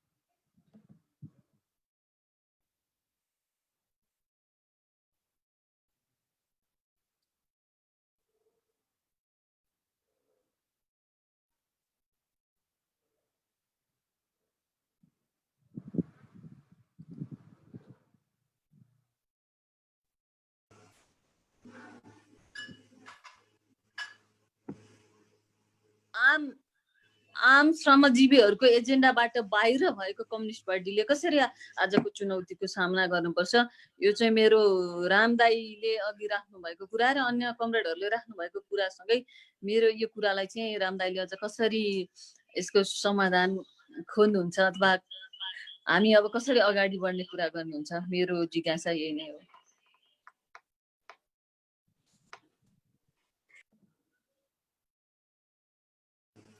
सुन्दै हुनुहुन्छ? रामदाईले सुन्नुभयो? उषाजीको जिज्ञासा बिचबिचमा रोकी सुने।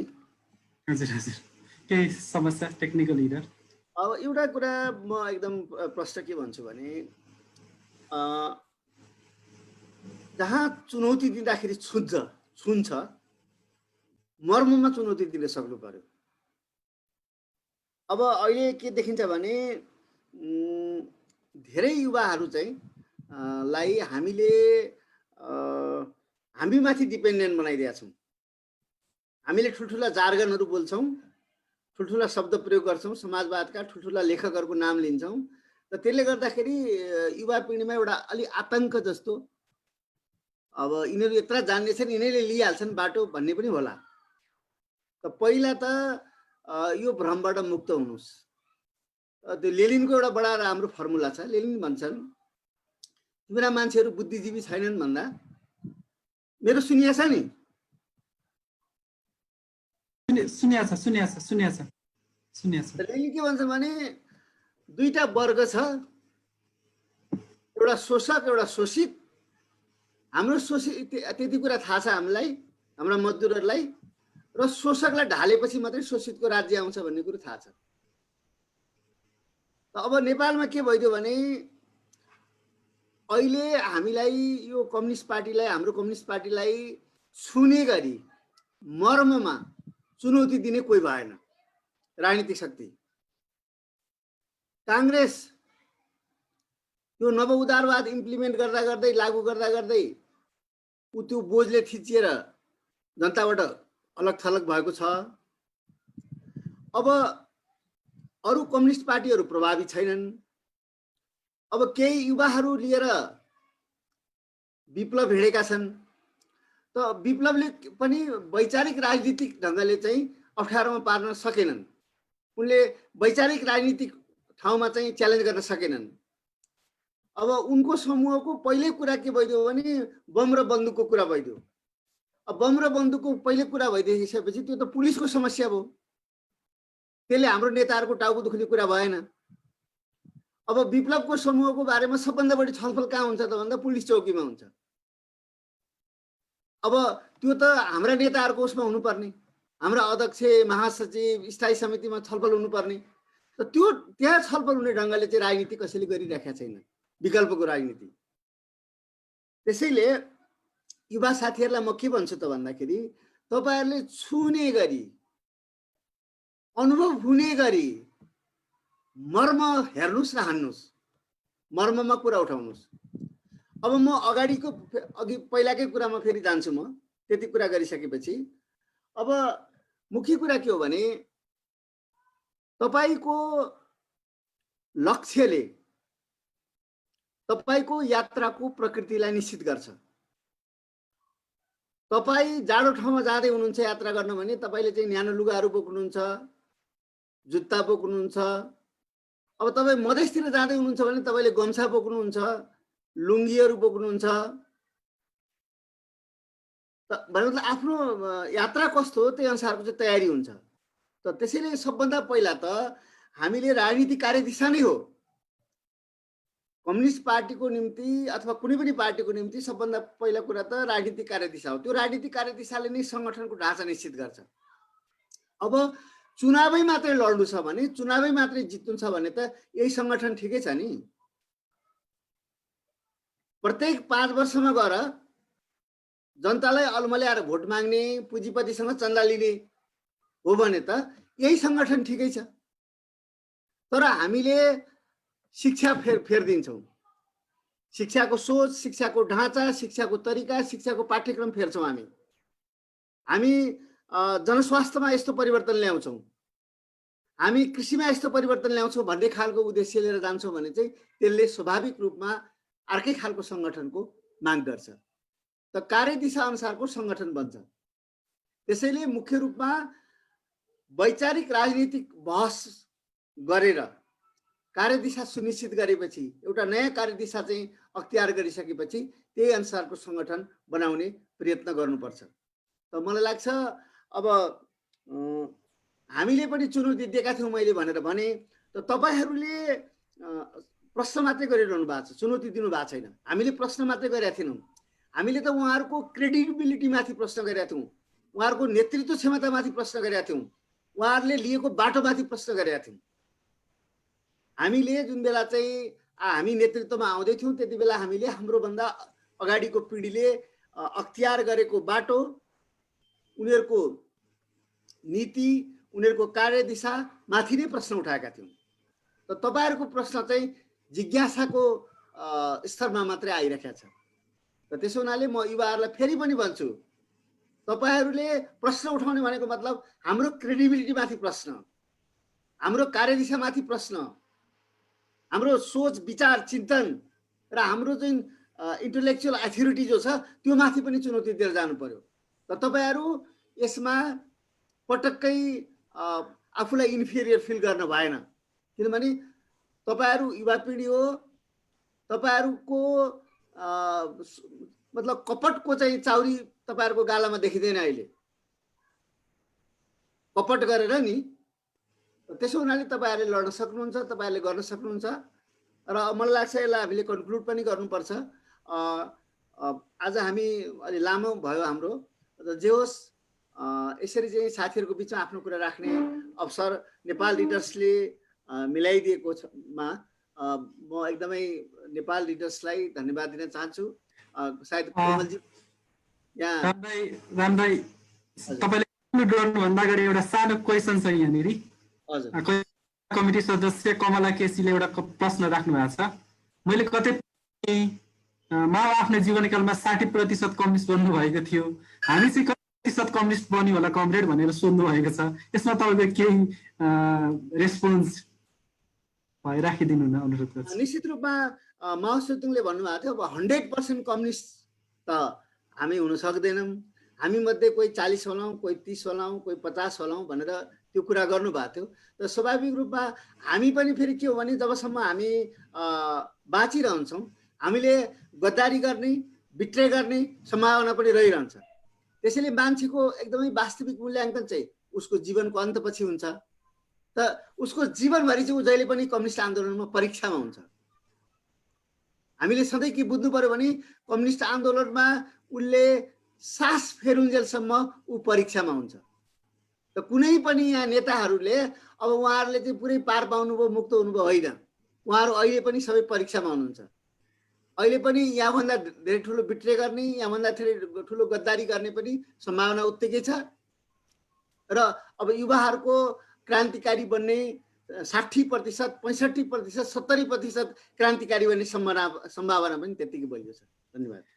दाइलाई म लास्टमा एउटा अन्तिममा राम दाइले बारम्बार भनिरहनु भएको छ तिमी युवाहरू प्रश्न पनि गर्न सकिरहेको छैनौ, चुनौती कहिले दिने होला भनेर बारम्बार प्रश्न गरिरहनु भएको छ। म के ठान्छु भने हामी यो पार्टीले नै उत्पादन गरेका यो पार्टीका उत्पादन हौ, यो आन्दोलनले नै उत्पादन गरेको यो आन्दोलनको उत्पादन हौ। हामी किन आज नेतृत्वलाई प्रश्न गर्न नसक्ने र नेतृत्वलाई चुनौती दिन नसक्ने भएर चाहिँ आज हामी उत्पादन भइरहेछौँ। आज टोल टोलमा कुनै अमुक नेताको चाहिँ फोटो प्रदर्शन गरेर नाराबाजी गरिरहेछौँ, कसैको विरोध गरिरहेछौँ। हामी आज किन यस्तो भइरहेछौँ होला? आजको युवा पुस्ता जसले आजको नेतृत्वलाई तपाईँले बारम्बार भन्दै हुनुहुन्छ आजको यो नेतृत्व पुस्ता नालायक बन्दैछ, यो नेतृत्व पुस्तालाई प्रश्न गर्ने मात्र होइन चुनौती दिने आजको युवा पुस्ता बन्नुपर्छ भनेर तपाईँले बारम्बार भनिरहनु भएको छ। तर हामी किन यस्तो बनिरहेछौँ, युवा पुस्ता किन यस्तो बनिरहेछ भन्नेमा तपाईँको थोरै अब्जर्भेसन के छ? यसमा यो कम्युनिस्ट पार्टी जो यति ठुलो बन्यो अहिले, यसले पनि एउटा धेरै युवाहरूलाई हतप्रभ बनाएको छ। यी बुद्धि हुँदैन थियो नेताहरूको भने, नेताहरूको ज्ञान हुँदैन थियो भने यत्रो ठुलो कम्युनिस्ट पार्टी कसरी भयो होला, यत्रो कसरी बनायो होला भन्ने पनि परेको छ एउटा कुरा त। तर एउटा कुरा के बुझ्नु पर्यो भन्दाखेरि बुद्ध ले घर छोडेर हिँड्दा अथवा बुद्धले ज्ञान प्राप्त गरिसकेपछि पनि कपिलवस्तुका कति मान्छे उनीपट्टि लागे भन्ने कुराले बुद्धको भविष्य निश्चित भएन। कपिलवस्तुमा त अहिले पनि बुद्ध धर्म छैन, गएर हेर्नु होला कपिलवस्तुको वरिपरि त। तर संसारमा बुद्धको ज्ञान फैलियो। त्यसैले युवाहरूलाई म के भन्छु भने तपाईहरु त्यो आफ्नो हिंता फ्याँकिदिनुस्। यो पार्टी ठुलो भएको छ, यो ठुलो भएको छ जनताको, किसानको लागि ठुलो भएको छ कि छैन? मजदुर वर्गको लागि यो ठुलो भएको छ कि छैन? त मजदुर वर्गको लागि त यो त टाढाको भएको छ, बिरानो भएको छ। त त्यसो हुनाले तपाईहरुले बुझ्नु पर्यो। र हामीले जुन मतलब हामी नेताहरूले यहाँ भाषण गर्छौं, बाटपट्याउँछौं, किताब निकाल्छौं, त्यसबाट केही आतंकित बन्नुपर्ने छैन। मूल कुरा यही बुझ्नु पर्यो कि समाजमा दुईटा वर्ग छ, शोषक र शोषित। नेता शोषकको पट्टि लागेको छ भने ऊ ज्ञानी होइन, ऊ बुद्धिमान होइन, ऊ क्रान्तिकारी त झन् पटक्कै होइन। त यो कुरा बुझेर हिँड्नुभयो भने तपाईको आत्मविश्वास बढ्छ। धन्यवाद। धन्यवाद राम दाई। आजको हामीले टेक्निकल इरर सहित आजको यो सेसनलाई लगभग टुङ्ग्याउँदैछौँ। केही समस्याका कारणले गर्दाखेरि आजको हाम्रो सेसन अलिकति लम्बिन पनि गयो। सुरु पनि हामीले अलिकति त्यस्तै समस्याको कारणले गर्दाखेरि सुरु पनि अलिक त्यस्तै भयो।